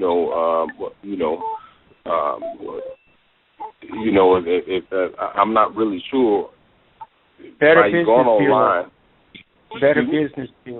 Business Bureau. You could just check the name out, call a Better Business Bureau, and they could tell you how long they've been in business and what are their high points and low points. Okay. I mean, you said this is okay because Zimbabwe is not a dinar trade, but dinar trade seems to be pretty legit. Yeah. So even with the dinar, you said just once you find some sites or brokers, then you just want to check them on Better Business Bureau. That's the way you can find out if they're legit or not. Yeah. Yeah. Okay. They'll tell you whether they're legit or not.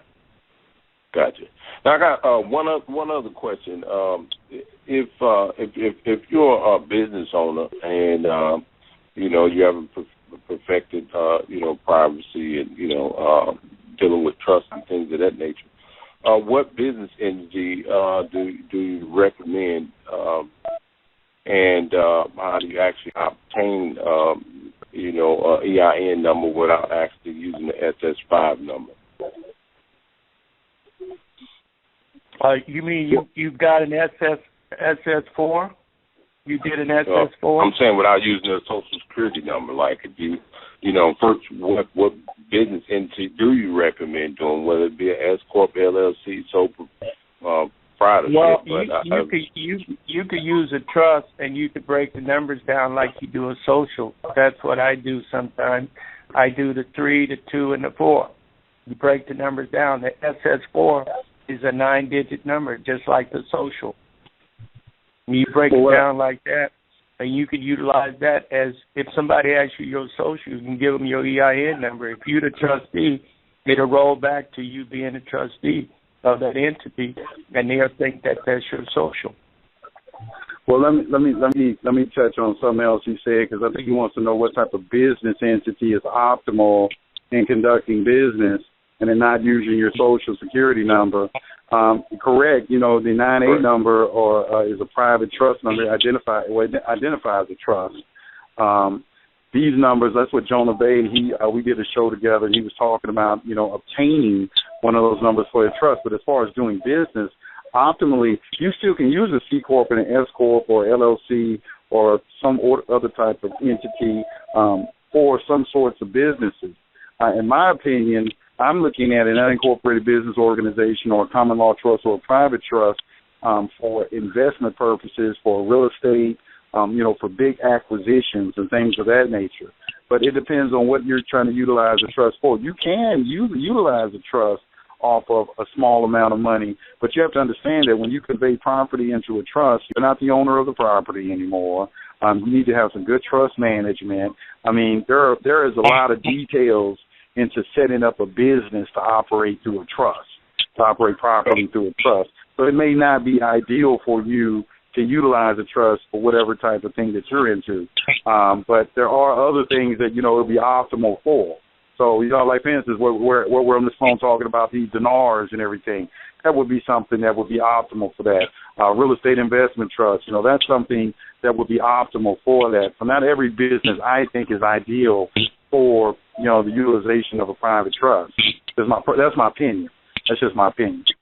Got you. Right now, I operate under LLC, but of course, I've called in and been listening to you for some time now, and have not really perfected on the private side of things. And I really don't want to do anything until I've actually learned and studied everything for myself, to where I can fully understand it. But at the same time, when you operate in different entities other than a trust, then you have an interest. Say you go and get an EIN number. One of the things that they're going to ask you for is who's the.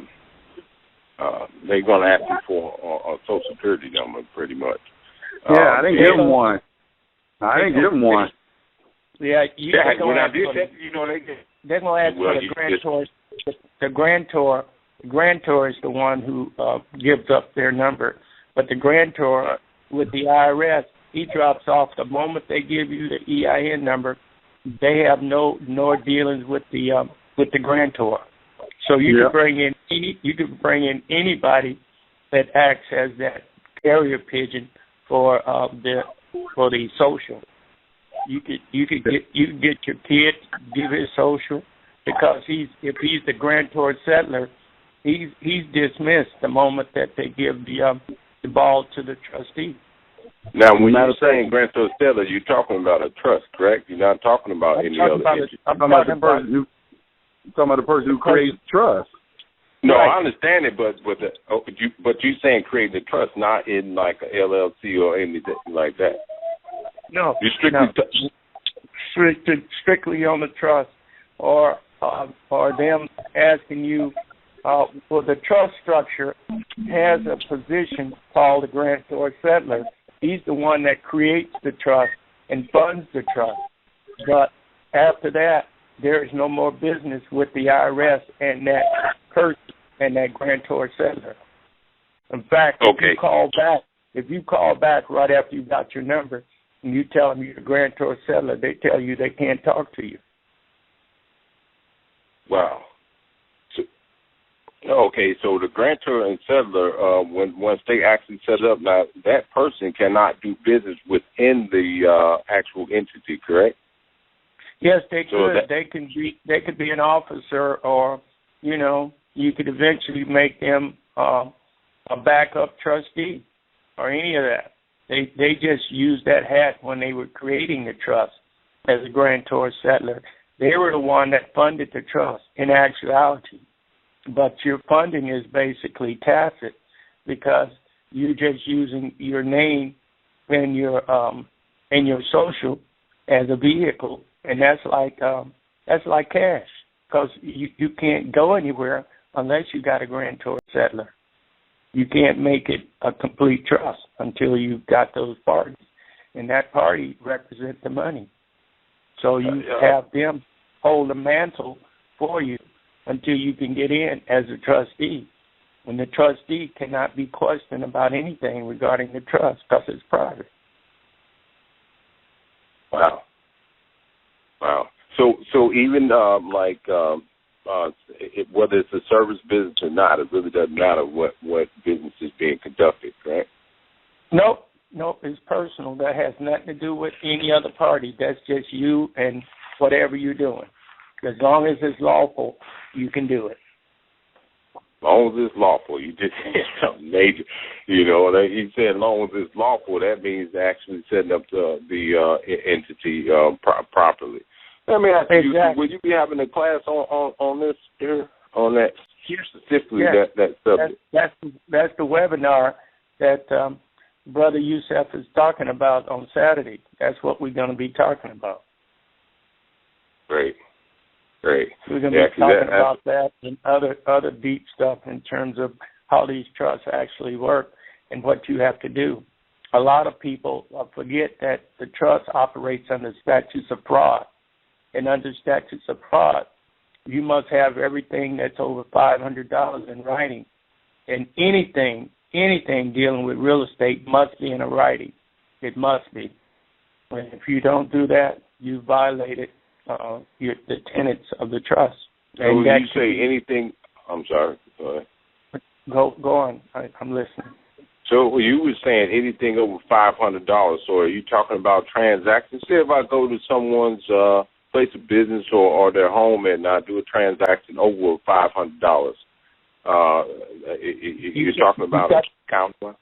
You got to go back and put it in your minutes that you did business with Joe Blow and you gave him $630 for this, that, and the other. And you put that in your book, and it's got to be listed as a transaction that you did on that particular date. So anything over 500. Anything over 500. It's 600. That's over 5. So, you got to put that in writing, and most people forget to do that, and they mess themselves up because when they track that transaction and find out you did it, you violated that trust. That trust can be put to the side. That trust can be, shut down. You don't want that because you got to start all over. You got to start from the back of the line. You don't want to start from the back of the line. You want to do it correct. And anything dealing with real estate's got to be in writing. You've got to follow the law as it's written. That's why you have to know what the law is in the beginning. So when you say law, are you talking about what IRS codes or something? I mean, what should be what the IRS says and what the trust is. The law of the trust is you must keep your business documents in order and current. So if you got a transaction or anything that's going down today, you must put it in your book today, not tomorrow, today, to keep it current. Because tomorrow you may have 4 or 5 other transactions. You got to put them in that day to keep you on track. Otherwise, you're going to get off track and you're going to have a mess on your hands. So you got to do it when it happens to keep your books current. Because you're going to have a minute book, and that book going to fill up real quick. So you need to put your minutes in 2 places. One place in your office and another place away from your office, just in case the place burned down. You still need your minutes. Wow. And I know that different states, like the state of Texas, they have a section that strictly talks about trust in the states. Is that something that should be studied or it's relevant, or should I be studying? Yes, you need to study anything related to a trust until you have a working knowledge of how to maneuver and how to go through things and what to look out for so you don't have no pitfalls, because a pitfall could cost you. So you don't want to be fined or penalized in any of this for your life. Yeah, if you're looking at something in the state of Texas, that would be a statutory trust, and it would be subject to some sort of statutory regulation. So once again, people would have to understand there is a difference between public and private. If there is a public trust, it's probably going to be, subject to a rule or regulation or code of the particular state that you're in. But when we talk about a private trust, it means it's not subject to that regulation. And in order to make sure that it maintains that status, it has to be managed properly. Wow. Management is the key to this deal, and it's all about your writing in your minute book and to keep your minutes up to date. That's what it's about. And if you that minute book is very important. Yes, and you keep that up to date, you will be straight most of the time because you can reflect back to what you just done. And you can determine what status is it in now. Is it going forward or is it stagnant? Gotcha. It seemed really confusing, so much to the point to where, Brother Yusef, you always talk about public and private. But then I always thought that trusts were private in itself, but then you just hit me with statutes of a trust. I'm talking about a trust, talking about statutory jurisdiction or something dealing with the statutory laws here in Texas.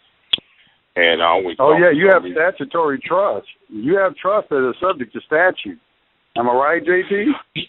Yes, sir. Man, yeah, you got trust. I thought all trusts were private. No, they are private. They are private, but you're dealing in the public too. So that's why you have to have those minutes to track what you've done and to confirm what you've done. And you got your receipts to show that you did a transaction for X amount, and you got it in your minute book. Let me put it like this. It basically comes down to taxation when you talk about privacy, whether you're engaged in an activity that is a taxable activity or not. And, that's why the setting up of the trust is so important. There could be activities of the trust that you, due to the trustee's mismanagement, that would subject it to some sort of statutory rule or regulation. So that's really what it comes down to. It is a private entity, but is it taxable or is it not taxable? That's kind of what public and private kind of breaks down to. Public is, you're engaged in some type of activity that is effectively connected to a trade or business of the United States, and it can be taxed. And that's what a lot of people don't understand. Traffic tickets are a tax. Going to prison is a tax. These are taxes. These are taxes. I remember an attorney told me and a lot of people don't understand that, what I just said. Now, I didn't understand what it was first told to me, and the first person to ever tell me that was an attorney, a very prominent attorney in Georgia. And he told me, I had a case, and I said, matter of fact, I just went to him and said, man, can I pay my way out of this mess? And he's like, nah, man, you can't pay your way out of this. He said, but I'm going to tell you something. Let me just give you a piece of advice. Pay your taxes. I'm looking at him. I'm like, man, what are you talking about, man? I'm a hustler. what are you talking about? This don't have nothing to do with no taxes. But yes, it did. And this is why when you study 27 CFR 72.11, the first thing on that list is violations of the Internal Revenue Code. And people don't know what that means because they don't know all. 27 CFR 72.11, Code of Federal Regulations. All right? And that's what this CRIS is all about, Court Registry Investment System. The Court Registry Investment System is tied to the Treasury Department, and the accounting arm for the Treasury Department is the IRS. That's why you can put in an IRS Form 56. You look at the bottom of it, got a place down there for the court. The IRS is behind all of this. They're behind everything, okay? Because the country is bankrupt. The country is bankrupt. We don't own nothing in this country. Every activity that's going on in this country is a taxable activity that's going to pay the creditors. These statutes, when you study the statute merchant, these statutes are an index of how they are collecting money and drafting. What they're doing is they're taking your private rights and bringing it into public to pay the national debt. And this is why you hear me say on this show about the acceptance for value, because as a 14th Amendment citizen, one of the prerequisites of that is the debt shall not be questioned. And these statutes are put in place to collect debts. They are debt collectors. That's what you can look this up. It's called statute merchant. But a person who has not studied this and has not had experience with this would not be able to see any of the things that I'm talking about. You'd have to study a mercantile admiralty law to understand. If you just study admiralty, you'll begin to understand a lot of stuff. Because you'll see, okay, I see what they're doing. Because you'll see the connection. Because anytime you talk about bonding, like for instance, when you get arrested and you get a bond, anything that's doing with bonding necessarily has some type of admiralty associated with it. Mm-hmm. Wow. You on the sea. You on the water. You got to do what the captain said. I put a picture on my Facebook. I put a picture on my Facebook of the federal building in Miami. It is built just like a ship. And I put it on the screen, too. People look at it. Yeah, it's built just like a ship. Built just like a ship. You know what I'm saying? They're showing you, what are they saying to you? Do you think that they just did that for aesthetic purposes? Do you really believe that? You're on the water. The captain is in charge. And see, when the thing about it is, when we go back to gold and silver, which we should be on via the Constitution. Article 1, Section 12 of the Constitution says nothing but gold and silver coins should be a payment of debt. When we go back to that, then you won't have to worry about certain things like that because it won't be effective anymore. And when you go to gold and silver coin, there is no more admiralty. There's common law. Common law is the best law. Okay, that's what we used the first 100 years in the United States, and it worked. And here's the trick that Roosevelt played in 1933. The Constitution is in still force in effect, but what they had to do is people would have to understand how the Congress has plenary power over all of its insular possessions and its territories. It is very vital to understand Article 1, Section 8, Clause 17 of the Constitution, because the Congress is not subject to the Constitution when they are administering or they are governing over their own territory or their own insular possessions. Right? That is why the U.S. citizen thing is so important, and that's why they could bring this fiat currency in. They brought this fiat currency in because when they made everybody a U.S. citizen, they took you out of that jurisdiction of the Constitution and put you into another jurisdiction called the United States, where they had the power to do whatever they wanted to do. And all this stuff is owned by them. All these federally insured banks, all this stuff is owned by them. Well, you can get out of that by revocation of election. And we got a document that we got to figure out whether it's real or not, because it talked about, it was 9 pages of rock'em sock'em, and we want to know, we got to do some research to find out, is this a real document or is it bogus? Because it shows you in that the enclave, the federal enclave, if you're not a federal employee and you're not in Washington, D.C., then you're not subject to any tax, period. You're not taxable at all. But also, you'll notice in the IRS code, when you have a trustee who is a U.S. citizen or beneficiaries who are U.S. citizens, there's going to be some type of tax liability associated with that too. So the construction of the trust has to be done very carefully. The status of the trust is important. All these things are important because the United States, people have to understand is that if it is effectively connected with a trade or business of the United States, and people need to understand under Title 15 USC, I think it's 3002, or is it 28 USC 3002, United States is a corporation. Yes. All right? They are a corporation. They issue stocks and bonds like any other corporation, i.e. the birth certificates.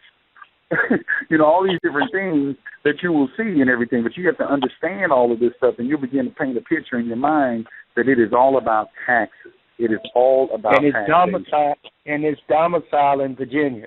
The United States Court is domiciled in Virginia. Yeah, see, I understand what it is you said. I've been listening to you enough to know there was a loop thrown to me with trust and knowing that it can be public and private. Now, as far as private status, would you get into that in this webinar? If you in private status, will you be told how to operate within that? In my opinion, yes, definitely. In my opinion, in studying trust law, like we just said earlier, it's about management of trust. It's your conduct and your activities that you engage in. It's like this. Let me see if I can give a simple example. It's like you saying that you're a sovereign. All right, you're saying, look, the United States don't have no power over me. All right, or no, I'll give you a better example. Or like we live in a neighborhood, and you live in your house, and I live in my house, and you put up on your yard private, do not trespass, private property. All right. And I said, okay, he don't want nobody coming on his property. Okay, fine, I won't come on his property.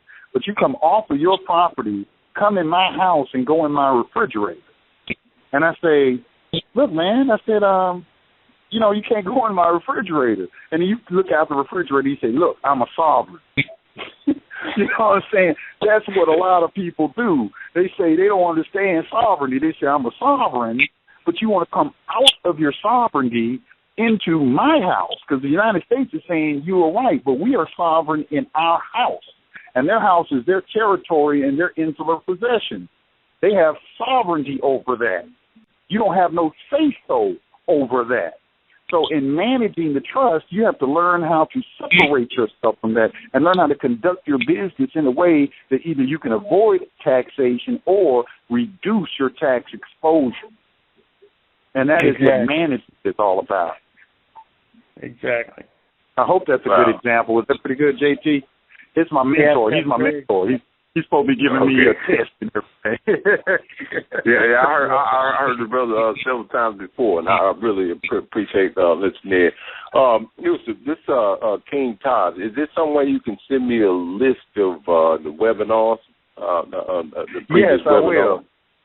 Yeah, hit me with the email, and I will say I'll send you a list, brother. I'll get that to you. All right, it's King Todd. I appreciate it, and thanks. It's always a pleasure listening to y'all. All right, peace. All right, peace, brother, peace. Thank you. All right. Let me bring in. Who is this? We got a lot of people want to get in on the questions today. A lot of people want to get in the questions today. All right, let me bring in. Somebody said they were panting. I'm panting trying to get in. And you know what? They say they panting trying to get in. I don't see their number nowhere on the list. I don't see no 88. Okay, I'm going to call back in. Okay, you say you're going to call back in. Okay, well, you have to wait now. I'm bringing in the next caller. 11111. You're on High Frequency Radio. Somebody, you got your number. I can't see your number. Peace to the gods. Peace to the gods. What's happening, brother? All is well. Yeah, I was just, I'm getting confused with the, not bringing the private into the public when, I mean, you put everything into, like, your paperwork, and isn't that the reason and the purpose is before you even, like, because we know we don't want to end up into these courtrooms. Public and private do not mix. And let me just say this. That is what I see with this patriot movement, as people like to affectionately call it, is the main problem that so many people have with things not working for them is that mixing of public and private. They don't know how to stay on the private. Your process has to be private from beginning to end. Uh-huh. If anywhere along during that process it crosses over that fence and goes into the public, your process has been tainted. And you can be taxed. That's why I say if you want to really understand it, study trust law and tax law. That's why you don't hear me talk about, if people really pay attention to my show, they will see lately I've been really on a lot of trust talk and tax talk, because I think that is the area of knowledge where people will get the best understanding of public and private. They'll get the best understanding of public and private because in studying trust law or trust management, you are taught how to keep your affairs private. That's what it's all about. Let's use that same scenario. Let's use that same scenario. Okay, say brother's inside the house and you're on the outside of the house, and the brother's like, "Come on in. I got something privately, And then the other brother like, "No, you're gonna have to bring that outside." He's like, "No, come on in." I understand. I see where. That's like when he come in, come on across the bar, and so we can have a discussion and everything. Right. You see what?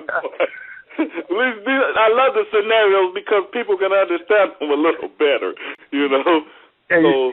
Yeah, I understand exactly where you're going with that, and you're absolutely correct. You can be subject to some type of technology that's going on in the court. The judge will trick you. I've even been in court with some people and heard the judge tell somebody this.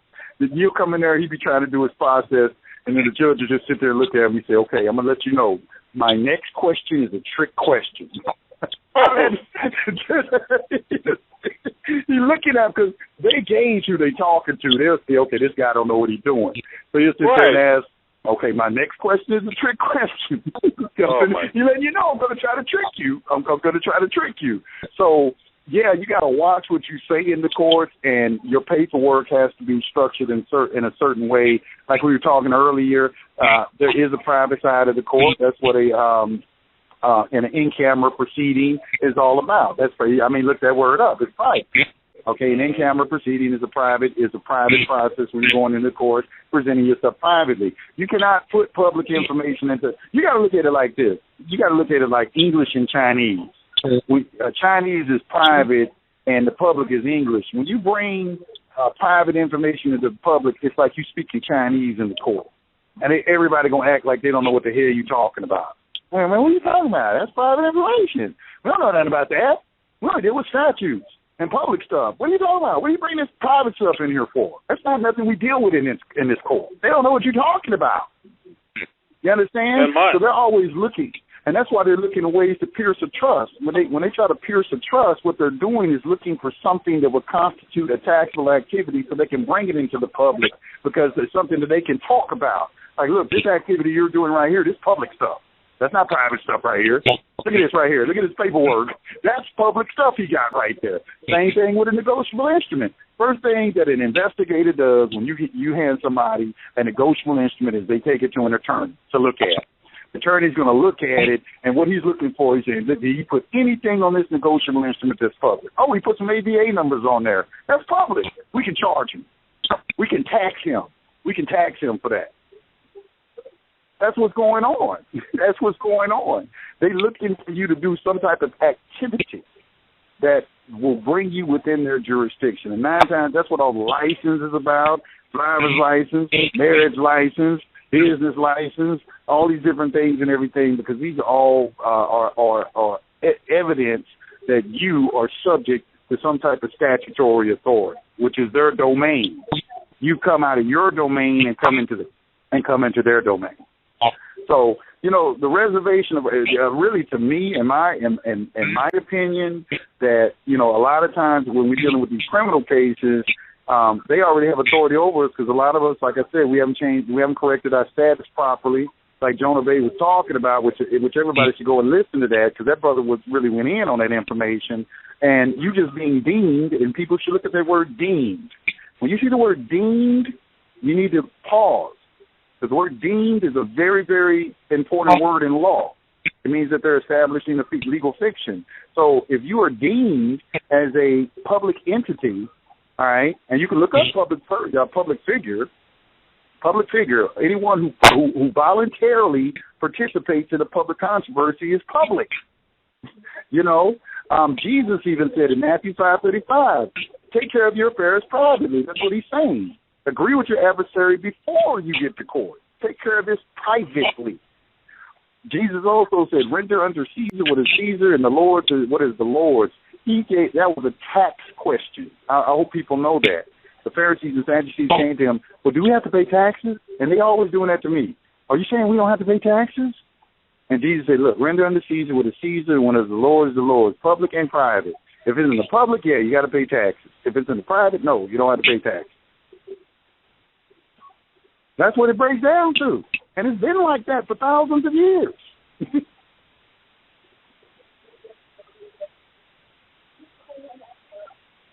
Hello. Oh, you still there, JT? Y'all all on the line? Yeah, I'm here.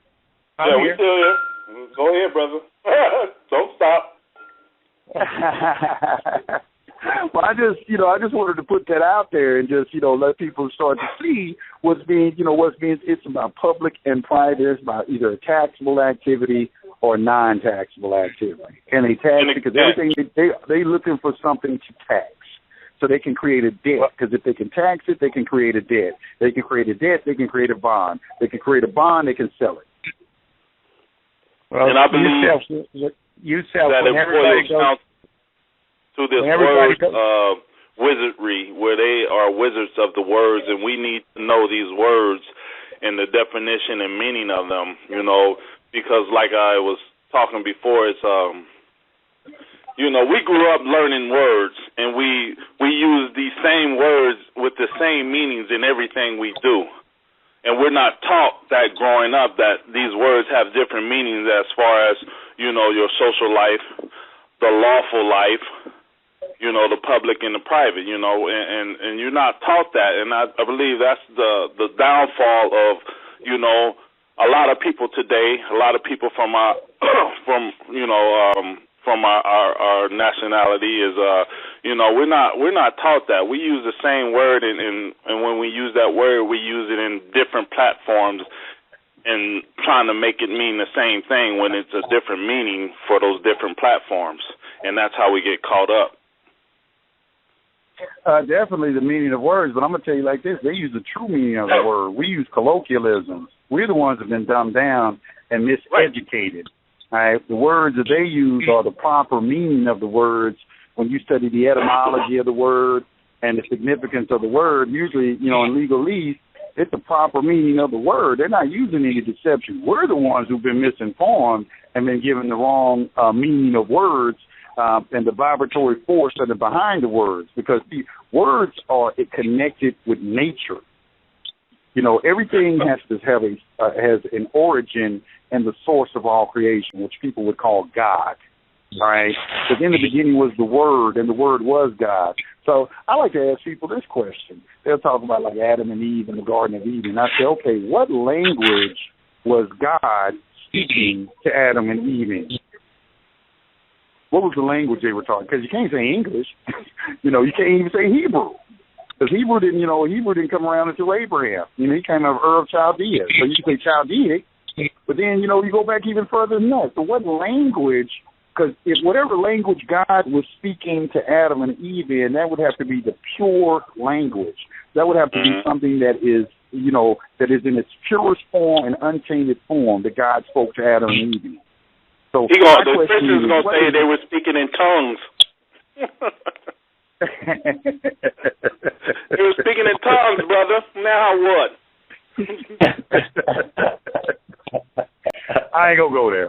I'm not here to attack any religions today. No, I'm not either, but I get that all the time. That's what they tell me all the time. I'm just going, just like growing up in school, we only know what we've been taught. I will say this. I don't know where they got speaking in tongues from. When you go into Acts, what it's called speaking with different tongues.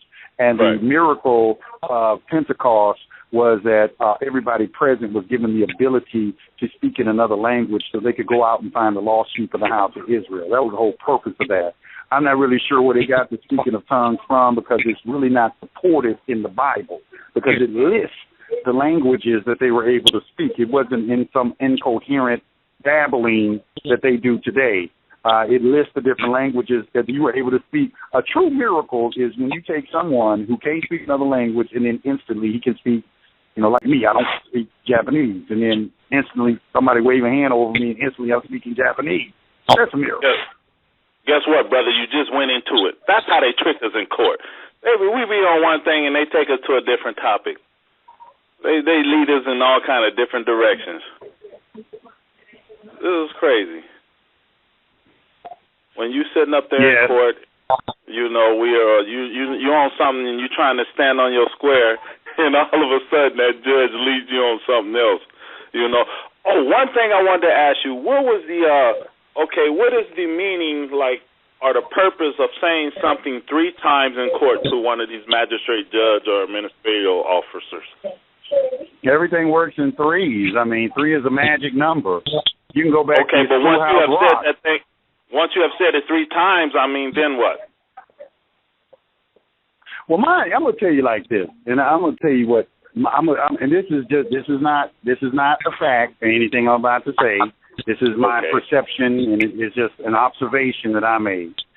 When I look in the Black's Law Dictionary, one thing I noticed, because I've spent so much time in it, that it always seems to be that the third sense of the word is always a commercial term. Most of the time, not all the time, but I'd say about 80% of the time, when you look at the definitions of the word, if they don't have a whole plethora of definitions or only a few senses of the word, a lot of times they put that third sense of the word as some sort of as a commercial term. Because when you look at you can look up a word in the Black's Law Dictionary and it has a different sense. So I think that when you go into a court and you use a word, they don't know what sense of the word you're using. So if you say it the one time, that's the first sense. If you say it the second time, that's the second sense. If you say it the third time, that's the third sense.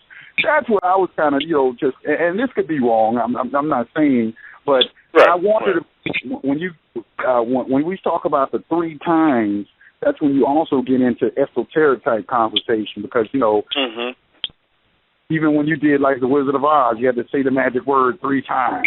Tap your heels 3 times. You know, everything was on this thing with 3. And even in Schoolhouse Rock, you said, you know, they got this, the Schoolhouse Rock cartoon that used to come on this weekend. They got one of them is 3 is a magic number. You know, so it's and hold on for a second. Let me make this announcement real quick. Let me tell everybody we're about to go into overtime. Yeah. If you want to continue listening to the call, you're going to have to call in now. The number is 424-222-5250. You got about 60 seconds to get you a line. If not, you can Skype in too if you're listening on the internet. But if you don't, it's going to disconnect you, and you're going to have to catch us in our archives. You can go to the archives at blogtalkradio.com/high frequency. You can catch the archives of the show, of this show, and all the other shows. You can hear the rest of the show. We're about to go into overtime, so call in now, 424-222-5250. There's only a few lines left, and that's everybody in the chat room. But that would be my take on it, brother. It's like, you know, obviously that's esoteric when you're talking about 3. That's esoteric. And that's why, and that was one of the primary reasons why I would say that you have to study esoteric information to understand. And when I say esoteric, it doesn't mean hidden because obviously all of this stuff is built on some type of ecclesiastical law, which when we talk about the Jesuits and all these different people, these people are all skilled in what would be termed high sciences, because everything is a science. This ain't no jumbo. If they want people to do something 3 times, it's some sort of science behind it. It's not. Everything is a science. Law is science. Law is scientific. 100%. All right. But hey, let me take a couple of calls. They might want to get up and run up off chair. I say I know some of those judges might want to get up and run off of that chair before you get to that third time or something for some reason. I had a judge, and this is personal experience. I had a federal magistrate judge, not a district court judge, a magistrate judge, and I asked him to read. Okay, they were trying to give me charges, and I knew that the charges need to be read into the record. So they wanted me to plead. They brought me for and that's another thing. You're not even supposed to be pleading before a magistrate. You know, and this is another thing why I have to do this webinar tonight on how to evade a federal indictment. People need to get with me on that tonight so we can discuss that. But the funny thing is that they presented. They said, well, you know, how you plead, and I said, well, look, I'll be more than happy to plead to the charges if the judge can show me that charges have been formally entered into the record. And so as soon as I said that, the prosecutor went over to bring me my charges. Nobody said anything. Now, the record's not showing it, obviously, because they hadn't said anything. They're just handing you a piece of paper.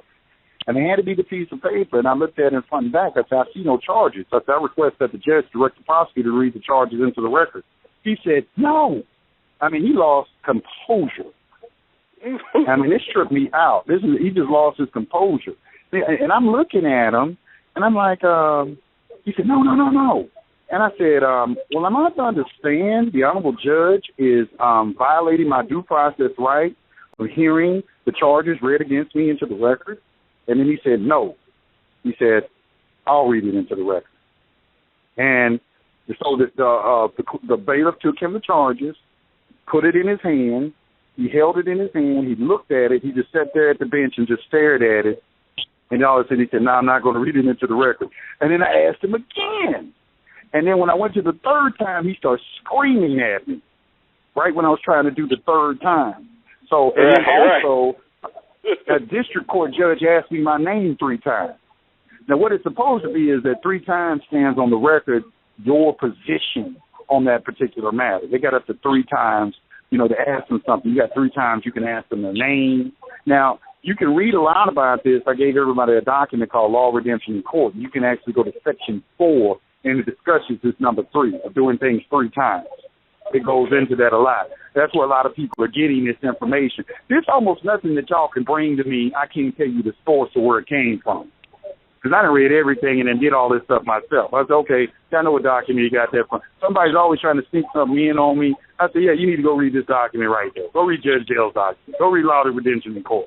Oh, go read, court process. Go read a court survival guide. Oh, yeah, that's right there. That's an abatement in common law. Oh, yeah, I remember reading that in One Man Out. Oh, that sounds like that came straight out of Cracking the Code, 3rd edition. Right. These guys are getting stuff from different sources and converting it into their own stuff and then presenting it like it's theirs.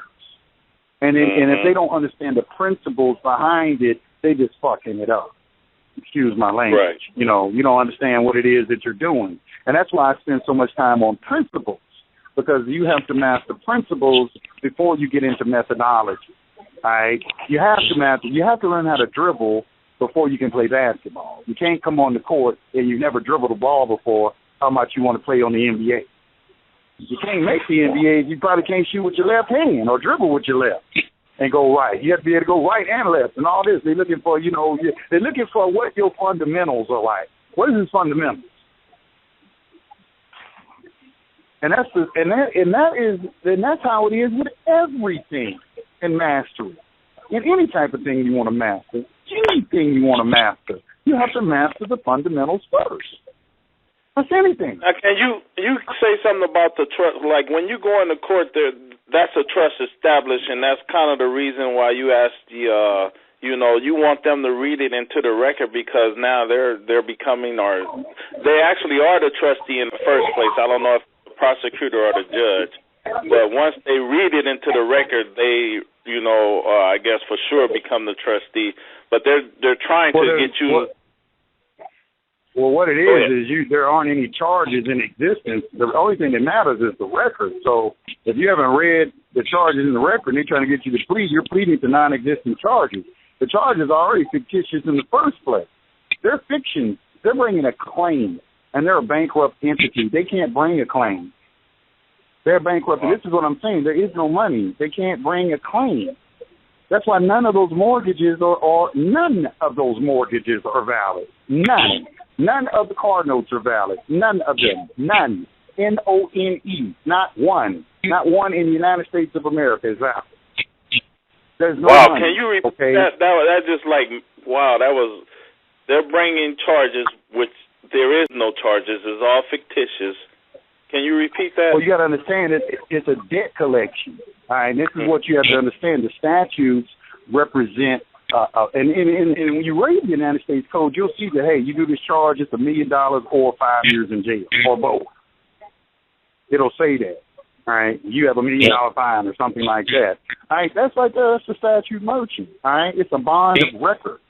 Okay, so you owe this money. It's a bond of record and everything, and they're not telling you that because they operate off of presumptions, assumptions, and color of law. So they are presuming that you don't want to know how it is, how much it is. The same thing the debt collectors do when they do the mortgages. They come at you and they say, "Oh, you owe us this money and everything like this," but they are presuming that you don't want to verify the debt. Well, the same thing is happening in the courtroom. They're using the same methodology. They're assuming that you don't want to verify the debt. There's no verification. You haven't requested any verification of what we're doing on this collection of this debt. And as a matter of fact, they're operating within the Constitution because you can't question the debt. That's what the 14th Amendment is all about. So that's where acceptance for value came in. It's called, or what they call an acceptance for honor. You won't find acceptance for value in a law book, but you will find the word acceptance for honor. That is a legal term that people should study. You should also study the word stranger and look at the third sense of the word. This word is stranger. Right. And I've had an attorney call me a stranger. I've had an attorney call me a stranger in a court proceeding before. And if you don't know what that word means, you'll think it means something else. The word called stranger. Right. That's dealing with debt collection, the payment of a debt. Wow. And that's what I was saying. We grow up to believe that stranger means something else other than what you're talking about. That definition of, that legalese or that lawful definition, we are unaware of that even exists because we're not even taught that in these schools which they run and the churches which they run. So we're not taught any of that. So we know that word stranger just means something that's not familiar to us, and we're not taught that the legalese of it, the lawful word, definition of it. So when they speak to us in courts or, to the other ones that don't have that knowledge, and they're just thinking he's speaking everything that he was taught growing up. He's saying something totally different. And when they're using the Constitution, as far as the courts, are they using I wanted to ask, there's two constitutions for the United States of America and of the United States of America. So which one would they be using? I believe it would be of the United States of America. If you're operating under of the United States of America, and you're operating under a corporation, and when you look up, this is why you have to look up the word Constitution. Look up the word Constitution in a law dictionary, so you get an understanding that constitutions are utilized to create corporations. The Constitution is a trust itself, correct? The Constitution for the United States is a trust, and the preamble is a trust indenture. All right, true enough. But still, and yes, you should know that. Now, let me answer a question I saw in the chat room real quick, because somebody said about a notary. They said they thought a notary holds more weight. And the only okay, that's not what I thought. I'll go back later. But that's basically. Let me take some more calls, brother. I gotta go. I gotta move on. Yes, sir. I got to ask some more questions. But, essentially you had some good questions, but it breaks down to public and private, brother. Either you're engaged in a taxable activity or you're not. But anyway, let me go back to the phone line. All right, thank you for calling, okay? Thank you. Peace. All right. Let me bring in next caller, 718-0885. Do you have a question or comment for our guest, J.T. Bay? Yes, I do. Thanks for taking my call. Greetings to the esteemed guest. I had heard earlier you say that the IRS only looks back 3 years. Is that correct? Well, 3 actual years. They can go back if there is some connecting issue. Say you got that second year, you got something that reflects back 3 or 4 years. They can go back even further after they find out an error or omission. Okay, so because I was told I should keep my records for at least 7 years. Is that a good practice? I would say so. I would say you should keep it for 10 years. 10 years, okay. 10 years. Because they can go back after that and say that you omitted something or you did this or you did that. Okay. And it's a good thing to keep them in archives just in case somebody says something that's not true. Okay. And the other question, getting to like American currency, I came into inheritance of some coins and stamps, and I'm actually going through some of them right now. Is there any significance in terms of value for coins that have the letter D, or do you know anything about that? I'm not a coin expert, but I do know that different alphabets on coins means that, and you can go look in a dictionary under coins, and you can get some information that's a lot more valid than what I may be speaking, because there are what mint it came from, because the San Francisco Mint was really great during the earlier parts of our republic, because they were one of the first ones that was minting and dating the coins. Okay. And they put alphabets on them to date them. Like D means something, and A means something. So you can get that information and going into a coin shop, an actual coin shop, and asking the owner of the shop what is the significance of those alphabets, and he could tell you, because that's like what I studied, the Irish code. If they know it, they will give you the correct answer, and then you can verify that answer when you go to the dictionary or to the encyclopedia. Right. Okay, thank you for that. And the other question I have, I heard about somehow that if you close a bank account, I don't know if this is true. I could be saying it wrong. Banks have access still to that account even if it's closed, and I myself could actually access that closed account. Do you know anything about that? Well, yes. Go ahead, JT. Go So ahead. I said there is activity on the account even after it's closed. Okay. There's activity on the account before if you opened it. If it existed, well, it was already in existence when you went into the bank to open it. Right. No, but I'm just because I'm hearing people saying that they're able to access the closed account to take money from it and things like that. I was wondering if you guys have any. Well, they said that if you look at the definition of closed account, it'll tell you that it's open for offset and adjustment or for set off, but it still remains open to set off. Right. Yeah, they still have access to the account. Yep. Okay. Set off and adjustments are accounting procedures that is used to deal with these type of accounts. Because as soon as you go on.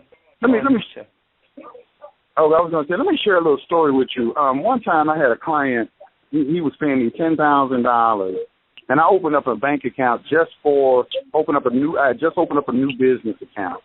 And he was my first client, and he gave me a check for $10,000, and the check bounced. And they closed the account. And when they closed the account, they put on there, they put in the account like a negative balance of $899,000.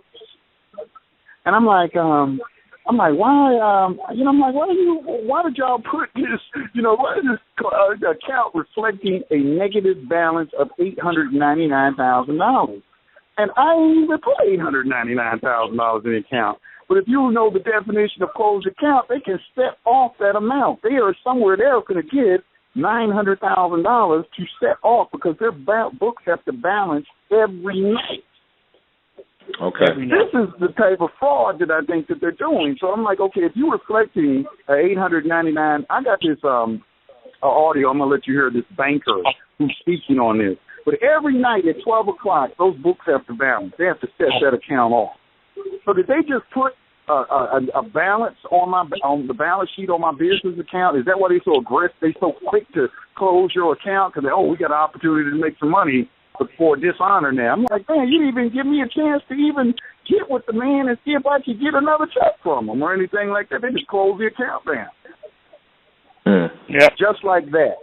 And I know some people out there know what I'm talking about. And they'll put that negative balance on there. And when you call them and ask them about it, we just do that just to let you know that the account is closed.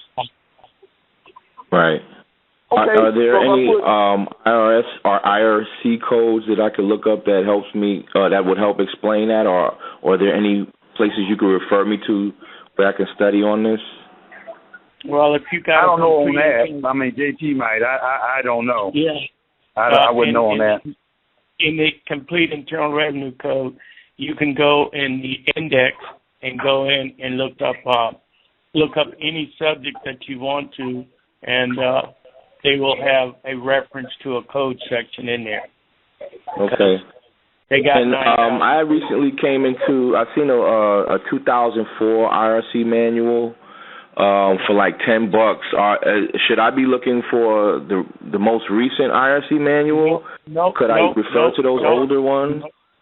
2004, 2005 are good years, very good years. 2004 and 2005. Okay. Yeah, they start reducing the book down. My 2008 book doesn't have the power that 2005 book has. The 2005 book got more pages in it than the 2008 book does. Right. Well, the manual I saw was in two parts, and it was only just the first from 1 to 2000. So I might have difficulty finding the second part. But try to go back as far as you can to get an IRC manual, correct? Not as far as you can, but I would stop around 2005, 2004, 2005. 2005, I think, was the best year of IRS code book. As far as I'm concerned. All right. Well, thank you for your time, gentlemen. Appreciate the answers. Yes. All right. Thank you. All right. Appreciate it. All right. All right. Let's go to Eric. GO1, you're on High Frequency Radio. Did you have a question or comment for our guest? Peace, mentors. How you doing? Peace, brother, peace. Great. How you doing? I'm doing pretty good. Always good to hear both of y'all brothers' voices. Wanted to ask a question earlier, Brother Yusef and Brother Titi, when y'all was talking about the legal aspect of the trustees going into court. Yes. One of the things I want to know is it the privatization of the document that keeps it out? Is what we put in the documentation inside the trust res that keeps it out of the court? You know, it keeps it out. Anything that the trustee does is a private event, and he does not have to testify in any court, any place, at any time, because that's a private matter. Death is a private matter. But let me answer too that yes, the indenture outlines the powers that are given to the trustee. So yes, that would have a lot to do whether or not any powers that have been granted to him could be construed as as public or private or whatever. So in the actual documentation is important in the formation of the trust. Gotcha. So I know what you're asking me. Yeah, I want that. You know, if I run into that issue, especially in little scenarios we're doing now, we're trying to set up a lot of investment trusts and then making them bridge corporations doing a lot of business in the public. You know, we might run into issues somewhere. Somebody's suing, something happened, something this. So that trustee may run into an issue. So basically, the correspondence would be that documentation would be submitted to that court as to show why they do not have to testify. Right. He does not have to testify because it's a private matter. It's a private matter. It's dealing with an estate. It's dealing with, somebody's life or death. So unless you do not have to reveal. Well, we can't do criminal activity, right? If it's something criminal, they can still pierce that, right? No, they cannot pierce that. Man, you do not have to testify as the trustee at all. I see what you're saying. You can't say what it is if you don't testify. Who can say it is criminal? I see what you're saying on that. Right. It's private, and you have to keep it private. What was you going to say, brother? I was going to say that's what the management is for. The trustees, that's what the trustees have to know how, when they're approached by the IRS, how to handle that situation. You got to know how to handle it. You got to know what you can give them, what you can't give them, because you there to protect the benefit, the interests of the beneficiary. And exactly. And let's say, now you can read some case law on trust shams where they construe the trust as an association or partnership or something like that, and then they come in and, they say, hey, but then that, like I said, that all is how you form the trust, and it falls back on the management of the trust as to whether or not they're able to do that. Right, because I think, I just still think a lot of, to Brother Earlham, he was talking about it's a lot of slamming you when you look at private and public, and I think some of the confusion of the private and public is some of these private entities, when it looks like we're taking them into the public, is because we're noticing the public. We're not really taking them in the public. That's what it is, a notice. You have to have a separate thing between a notice, like a UCC1 is a notice. Exactly. Somebody put a question on me the other day. They said, well, how do we get to the somebody said something about the collateral and everything like that, something like that. And I said, well, you contact the you contact the creditor. That's where they put their information on the UCC1.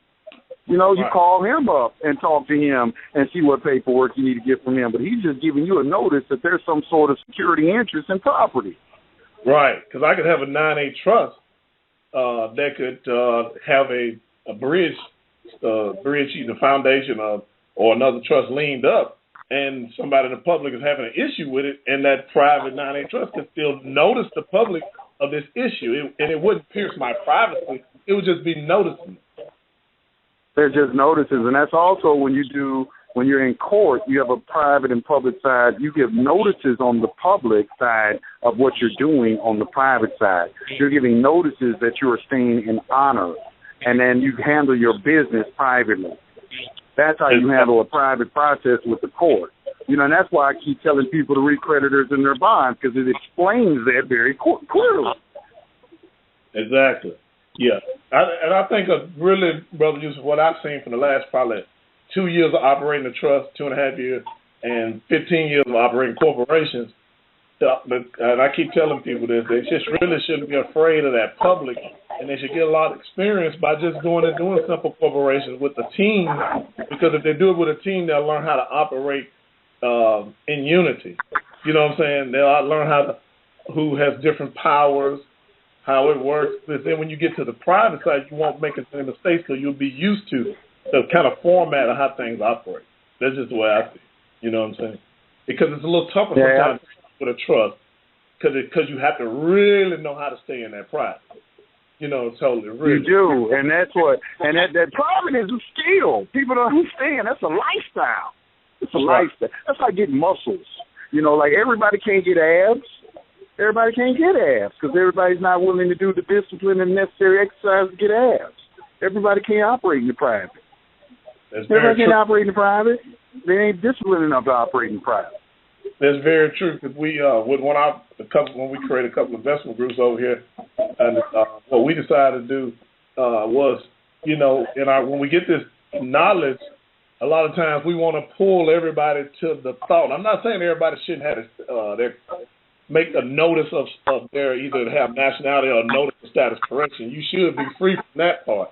But I'm saying when you're talking about the business aspect, everybody's not ready for that. So it got a lot simpler for us because there's some people on our team who just aren't ready to be private, but they serve as great officers. They can open up bank accounts for them and they can get their education. 2-3 years from now, they back up off and we can get lines of credit. It allows us to keep moving without trying to figure out how to do it with us who are the ones trying to stay private. You know, we can create with those who are kind of in between who haven't got there yet, if that makes sense. I think so. You kind of, JT, did you catch that? Yes, sir. Yeah, well, I'm just basically saying a lot of people want to go totally private. You know what I'm saying? But we want to do business, right. And then when we operate, it's us. We might be the only ones in our whole jurisdiction, the area that understand how to operate total private. So we might have access to 5, 10, 20 people in our area, but time you teach them that, you ain't going to get nowhere. It might be better to just utilize them in their public capacity with their socials to create the LLC till they educate and learn, and now you're teaching them, they're helping you operate public, you stay private, and you can still operate and bring them up, you know, to understanding, and we can kind of help each other that way. You know what I'm saying? That's how right. I look at things like this. I understand what you're saying. I look at things like this. You know, being private means you want to be left alone. And being private and being left alone, the optimal way to do that is you have to be an investor. I mean, I think one of the best books put out to give an understanding of that is Robert Kiyosaki's Cash Flow Quadrant. I don't know if people have read any of the Rich Dad, Poor Dad series, so you can get an understanding between an investor, a business owner, an employee, and you know what I'm saying? There's like 4 different entities, and at the top of the food chain is an investor. And you want to be an investor, and that's what these trusts allow you to do. It allows you to be an investor and maintain your privacy. Right, that's true. Right, that's it. Right. That's true. That's what it does, you know, and it's like you're feeding the entity. You're feeding the entity and giving it life. You're the blood. The investor is the blood of the entity. So he has total control of what's going on. Period. Gotcha. I don't think you can be private unless you are an investor. I don't think it's possible to live a totally private life unless you're an investor. See, I'm agreeing with you on that one because that's why I see everybody get the headache at. Because you can't, because if you can't operate, it's nothing. You can't maintain the privacy too much long. You can't operate. You have to be an investor, you know. So that's what we're doing this, and we're doing the webinar on Saturday and everything. We're going to explain a lot of this stuff.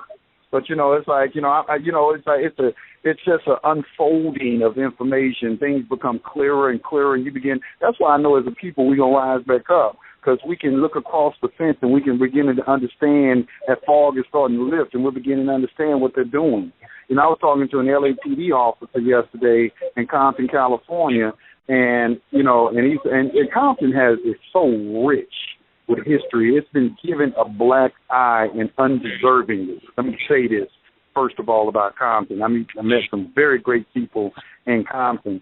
But he was explaining about how we don't take care of how he travels all over, and what he sees the difference in the neighborhoods is how other neighborhoods take care of their neighborhoods, and they have accountability for things that go on in their neighborhoods, and we don't. And that's what we have to start doing. We have to start looking back in our neighborhoods. You know, I really feel like this. If our architects get on the job, people are going to be looking in our neighborhoods and saying, man, look at them houses they building over there.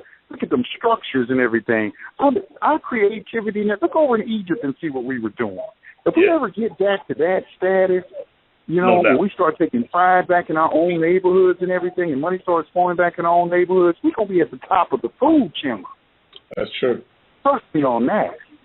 And that's what I'm trying to do right now, because I know we got it. We got it. They didn't put some type of spell on us. We can't, you know, like there's some type of spell or we've been hypnotized. Every time you think about getting together, you will bark like a dog, or you will attack your brother, or something like that. You know, how they put people under some type of hypnotic spell, and it seems like that's what we under, because we just say everybody I meet can't understand why we can't get together. They can't understand. It's like some invisible force that's preventing it that we can't see. It's like, damn, what is the problem? Everybody wants to do it, but for some reason, it just never happens. Yeah, and it's got to be some type of. It's got to be some type of witchcraft, and I think the fog is lifting. And I think one of the vehicles for us to do this, to start this, is setting up some sort of community trust and start getting into this investment thing. We got to learn how to play this game. And we really got to understand the administrative process. When I say administrative, I don't mean like how you put your paperwork in. I'm talking about when you put together these dynamic or corporate or any type of structure where you're dealing with other people, you have to really understand how to put together organizational structure. And then that is a universal science that's using universal laws within itself. And a lot of times the reason why our structures don't work is because we keep violating universal law. Like one of the laws we violate mostly is something for nothing. We don't do the law of exchange. And that keeps on creating an issue. And so we have to really get into seeing all these different laws, different things that occur. The laws of disconnect occur. There's just so many different laws that happen with the different things. But I do enjoy the show today, and we're going to start this year off right and everything. And I love both of y'all brothers, and keep on doing what you do. All right, thank you, brother. Appreciate it. Thank you for calling in. Appreciate it. Beautiful comments. Beautiful. All right, let's go back to the phone line. We got about 30 more minutes left, not 25 more minutes left on the call, y'all. I'm gonna try to run through these as quickly as I can. Let me dip over to area code. Let's see where we going right now. Let's go back over to Florida. A lot of people calling in from the East Coast today. Florida, 786-7796. You're on High Frequency Radio. You have a question or comment for our guest? Hello? You're on there? Hello? Hello, you're on there? Hi, Brother Yusef. I was just wondering what the brother was saying, if there's more information out there about the closed bank accounts, because there was, after my mother-in-law's house went into foreclosure, they closed her bank account as well as my husband's bank account. So I'm wondering if there's any way I can try to find something or try to dig into that a little deeper. Well, there is a book. The only thing I can tell you, I haven't read all the way through it yet, but what I could give you is this book called, let me find this book. JT, do you have anything on that? I don't. I got a book. What was that again? What was that you said? She said on closing the bank account. Ask your question again, sister. Go ahead and ask it again. My question was, after my mother-in-law passed away, and they immediately put her house into foreclosure, and we had a bank account attached to her bank account, and our bank account was not in the red. Hers was barely in the red because of one check that she had, but they closed both the accounts immediately without even notifying us of why. And one of the accounts was not in the red. They just shut them down. Well, they go ahead. They wanted the property of your mother, and they saw an opportunity to grab it because they figured no one was awake and was full of grief, and they just moved in for the kill. They are vampires basically, and you just have to fight that and show where that account was still valid upon her death, and that's part of her estate. And they cannot come in and just take your estate after you pass away. They have to go through a period of getting everything connected and put together, because there's probably a lot of loose wires out there after a person passed away. That's why you have an estate and you have a time for it to draw down after a person passed away. It's a lot of good law in a person passing and their possessions, because you just can't run in somebody's house after they pass away and start taking their items, because that's their still personal effects. And that's her personal effects is her bank account. And that's a lawsuit that you can win, because that's totally unlawful. Okay. And my other question to you is hello? Go ahead. Hello? We're here. Okay. My other question to you is, my mother-in-law died on a Friday, and within on Monday morning, Tuesday morning, we were getting calls from the realtor about selling her property right off the top. I mean, she wasn't even buried. You know, and the particular area that we're living in Florida is an area where their reunification, is that what it's called? Gentrification. Yeah. And they're doing that in this particular area, and we have had realtors come up and knock on our door and ask us, do we want to sell our house? And you know, we've been fighting these people. They're calling us on the phone now talking about we have a place to visit, the house for rent in your area. You know, do you want to rent the house? I mean, we don't even know where all these phone calls are coming from, and we're fighting them right now. We're fighting them in court right now. But we're constantly getting people coming by the house, and they're sitting in here. They're sitting there watching us. It's really kind of eerie. But we are determined to fight these people, and we're going to fight them. And I'm gonna tell you. I wanted to tell you this about Miami. I didn't mean to interrupt you, but let me say this about Miami. When I was there in Miami back in 2009, I think they had. What you have to do is you got to go down there and see what the city planners are doing, because I was helping people with some criminal cases in Miami who had some homeless people who had got some dope charges, and what they were doing, they were cleaning up. They had something called Project or Operation something that they were doing, and when their first phase was when they decided to go in and start gentrifying something, they start moving people out. And they get rid of the homeless people. They get rid of everything. And that's what's happening. You got to see what their plans are, because they got some plans, and they're going to go all out to make sure those plans come into fruition, because I can't see them trying to change their plans for anybody. And I've been in that area that you're talking about, and they got some very, very high-priced stores over there. They're building up an infrastructure over there where it is very obvious that they're planning to do a gentrification project in the surrounding neighborhoods. And they're doing the same thing in every city. So you may want to go and see what go downtown and see what the plans are, and that will tell you everything. To go get the plats, go down there and get the plats from the city and see what they planning to do, and find out what's going on, and that will give you some leads on who to start and who to look at too. Go ahead, JT. Right, and who to start suing, because that's harassment, and that's also violation of your privacy too, to come in on your mother like that, and to basically stop y'all in the grieving process, and that's totally unlawful.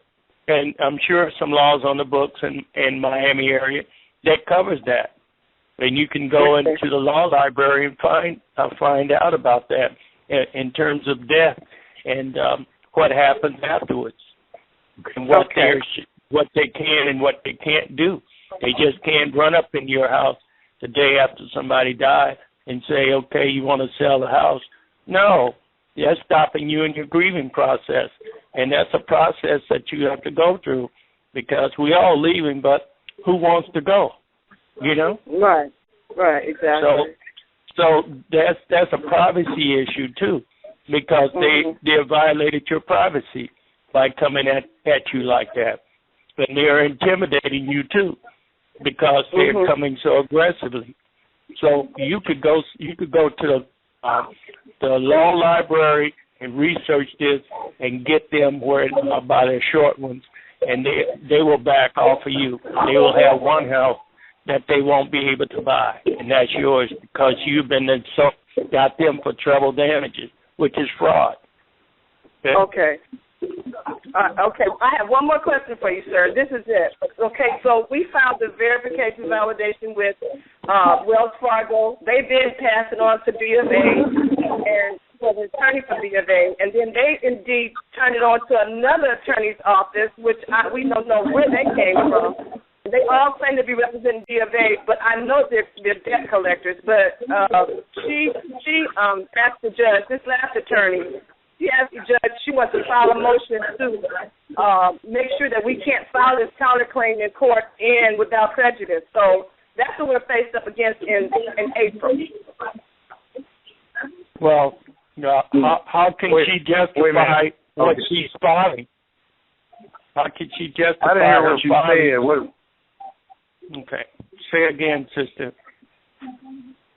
Yeah, you filing. What are you looking at in April? We got an appointment to see the judge with. She's filing a motion of dismissal. She wants to dismiss our counterclaim without prejudice. Is it with prejudice, honey, or without? I mean, you got to answer it. I mean, who wants to dismiss the counterclaim? The opposing counsel? Yes. Right. Okay, well, I mean, that's fine. I mean, they can do that. I mean, you can't stop somebody for filing a motion. That's a request. I mean, they're requesting to do something. So you counter it and say why they should not, it should not be granted. Because all the motions, they're supposed to. They're trying to win. It is an adversarial proceeding. They are trying to win. So they're trying to stop what you're doing, and you're trying to stop what they're doing. So, you file an answer to that. They say, no, you don't need to dismiss my motion, and here's why. Exactly. Okay. All right. Thank you. Based on credible evidence that you have that's superior to what they got. They got, right. They're just drawing straws and hoping that you roll over because they are lawyers. But they put their clothes on the same way you put yours on. So, go after. That's right. All right. Well, thank you, sister. I appreciate it. Okay. All right. Thank you. I Let's appreciate go to the next caller real. Well, thank you. Let's go to the next caller, 336, which is North Carolina. Let me jump over to North Carolina real quick. North Carolina, 9930. You're on High Frequency Radio. Do you want to add a question or comment? Yes. Peace, Brother Yusef. Peace, Brother JT. Peace, brother. Peace to God first.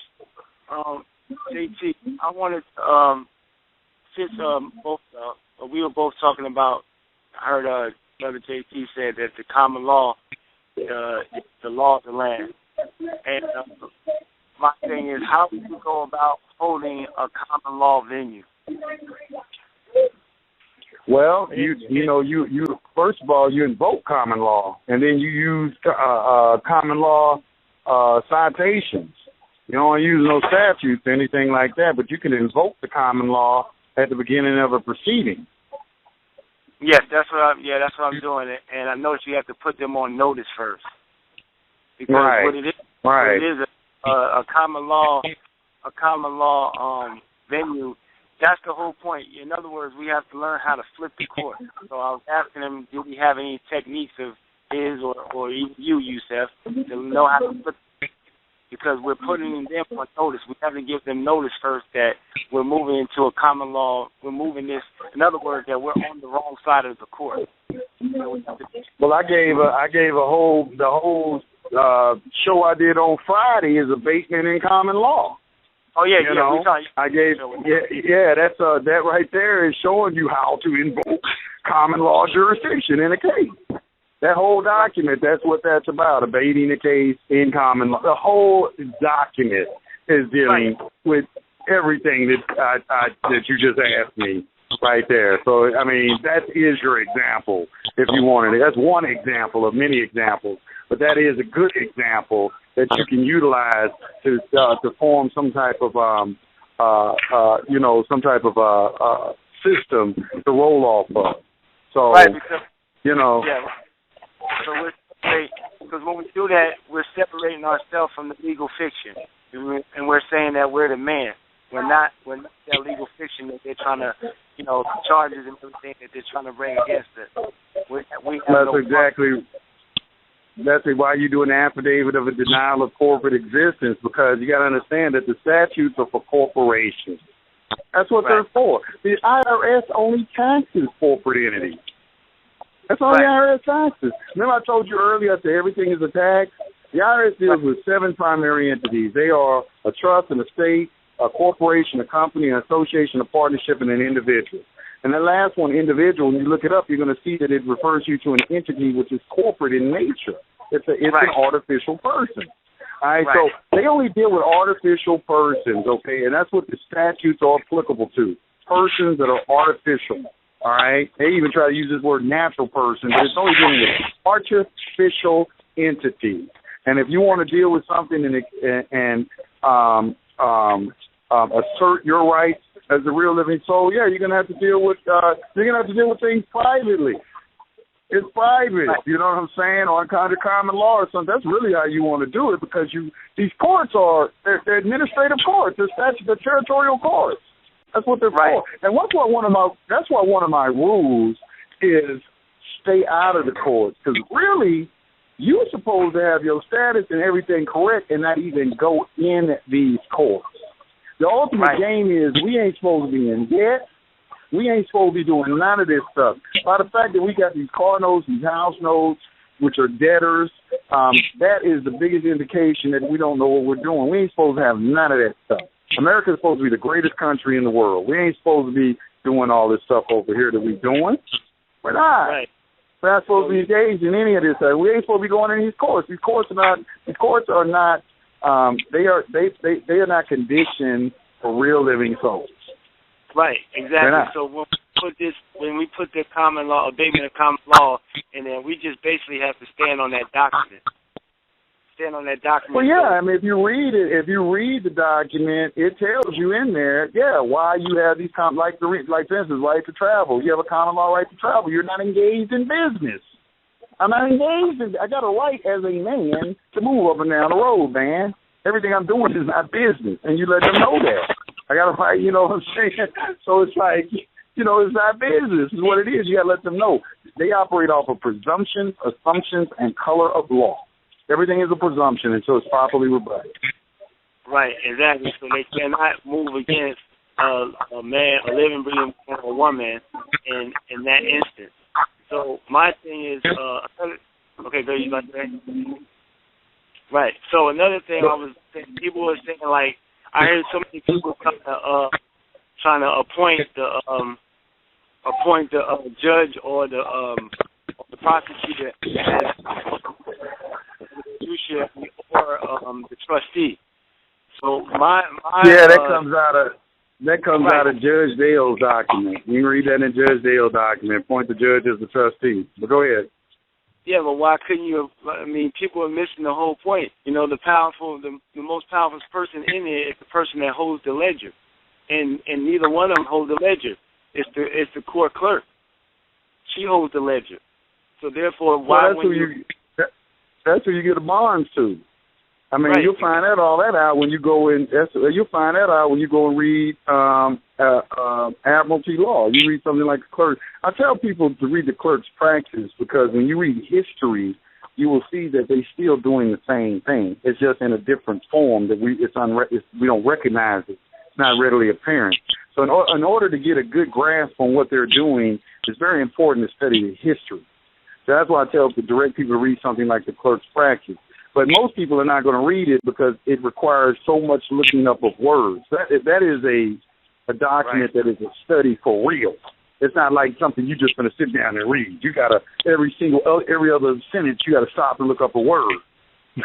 You know, it's one of those type of things. So unless somebody is committed and dedicated to understanding, you know, so they can understand that they don't use the word bond, they use the word caution. You know, that's just a small example. And you understand that a power of attorney is how they actually constituted somebody to represent you in court. So use power of attorney, to do it. You say, okay, well, this is how they used to do it. This is what a power of attorney was used for. To have somebody represent me in court in an admiralty proceeding. But you try to do that today, they say you can't do it. But the history shows that this is how you did it. Right, exactly. So somebody says you're an attorney. In fact, I am. You know, people give those type of responses. Go ahead. Right. So, all right. So now, so when we're in these venues, I mean, in the venue, we're not even supposed to be in there for one, like you said. But when we're doing the common law, so you're saying that is definitely a private matter when we're doing the common law because it's not public, it's private.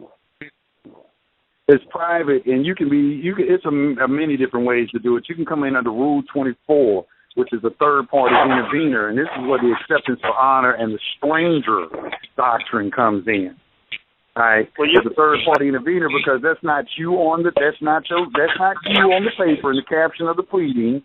You're not the prosecution. You're not the defendant, and you're not the judge. You're a stranger to the proceeding, and as a stranger, you're here to make sure that the debts get paid. Right. So now, okay. So in that case, so basically, you would be like kind of authorized representative or third party intervener or a third party of interest. So now with that payment of common law, when you come in under that, you must come in as a special appearance. Always a special appearance. You have to be in your proper person if you're going to be in a special appearance. Yeah, because if you could do it in a general appearance, the automatic presumption is that you fall within their jurisdiction. Right, exactly. So at any time, it doesn't matter. That's basically my understanding. That is challenging jurisdiction when we do that. Well, if you want to challenge jurisdiction, it's not necessarily challenging jurisdiction. It's just saying that you don't really have in personam jurisdiction over me. These are in rem proceedings is what they really are. They're not in personam proceedings. They're in rem, which is about a thing, and that thing being the trust corpus, which is your property. And that's what they really are trying to tag. And you're being looked at as a trustee of that particular property. And the trustee has all the accountability, and that's why they put you in jail.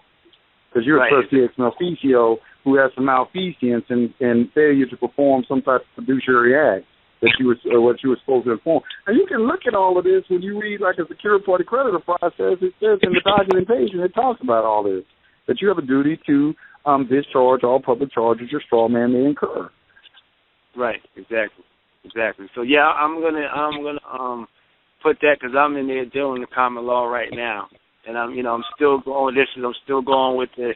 They're trying to get me to do the psych eval, but that's the whole point because I invoke common law, and that's what they're trying to stop me from moving my claim because it's a notice of a claim. So you got to people want to go right in there and sue, but the claim is no more. The notice is no more than a notice to let them to put them on notice that if they keep proceeding, then the claim will follow. That's what it means. But you know what? I'm going to tell you, brother, you may want to look at re-creditors and their bonds, because I'm telling you, it's a debt collection. All they want is that money for that debt, and they wonder why you are arguing with them about it, because there is no money. There's not any money. Give them a negotiable instrument. And this is what the purpose of I do negotiable instrument class, because you need to know how to construct a bill of exchange, a promissory note, or something like that. This is what the United Nations Conference on International Trade Law is for, and this is what Article 3 of the UCC is for. It's telling you how to make a negotiable instrument. That's what they're for. So, you know, that would probably alleviate a lot of stuff, you know, but right now you're in dishonor, you're arguing with them. Anytime you argue,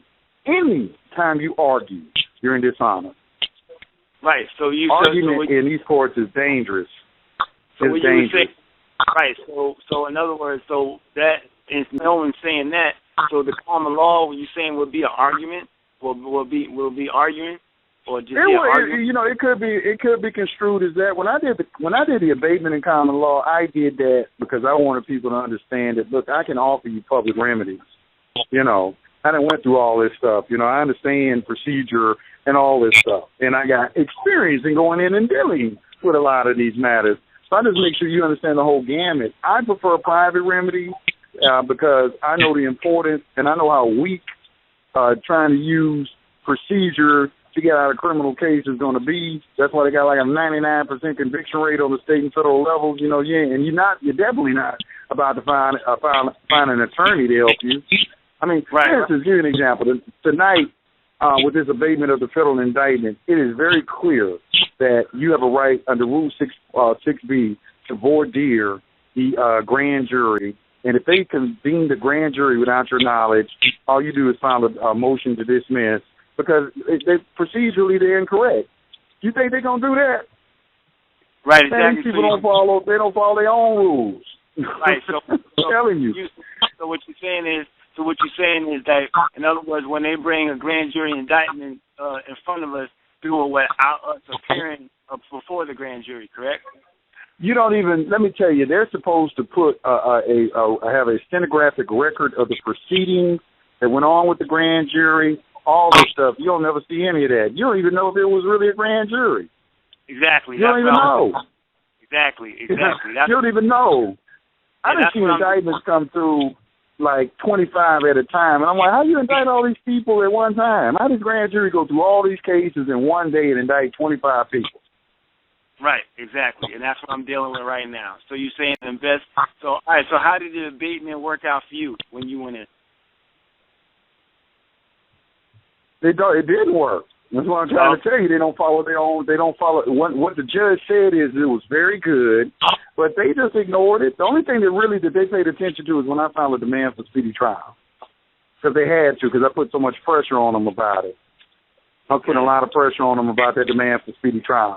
But they're supposed to. What I'm trying to show you is these are the rules. They're supposed to follow the rules. You got to understand, too, I was in jail. I wasn't free like you. So I was sitting in a cell. They just leave you in there. What they do is they just leave you in there, and they just ignore everything you do. They just leave you sitting there, until you finally come to the cell every day. You want to plead today? You want to plead? You want to plead today? You want to plead? It's like, so no. So I didn't have the benefit of being free. Now, when I was free, it did a lot of stuff work. When I was free, because you come in there and now you can assert yourself, you can demand certain things, and as long as you know how to conduct yourself in court, you can hold a foot to the fire.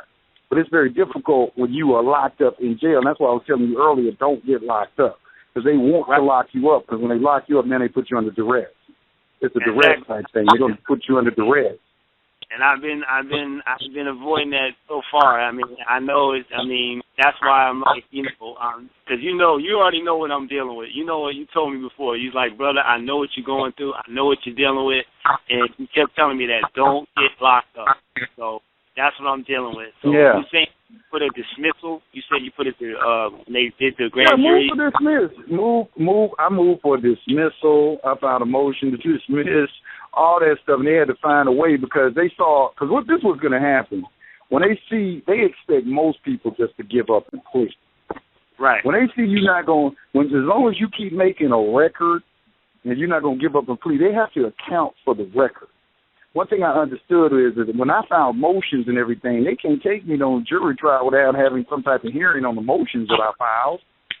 You know what I'm saying? So I understood that. I'm like, I done found these motions. Y'all ain't answering none of these motions.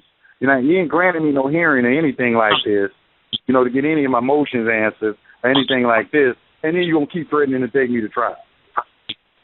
Right. We didn't even address the motion for discovery that the attorney because you know the first thing that a public defender gonna do for you, he's gonna file some type of motion to suppress and then some type of motion for discovery. They don't even answer that.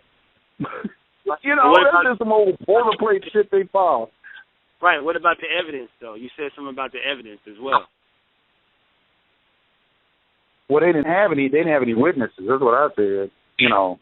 They didn't have anybody testify. He's going to take me to trial. That's why I filed a demand for speedy trial. They have no witnesses. Okay, well, you got to bring some witnesses in. So let's do this trial. Let's go to trial. I'm trying to see where you going to get some witnesses at. That's what I wanted to see. They didn't have none. It was a chess move. I said, okay. Because, see, I filed that because they try to hold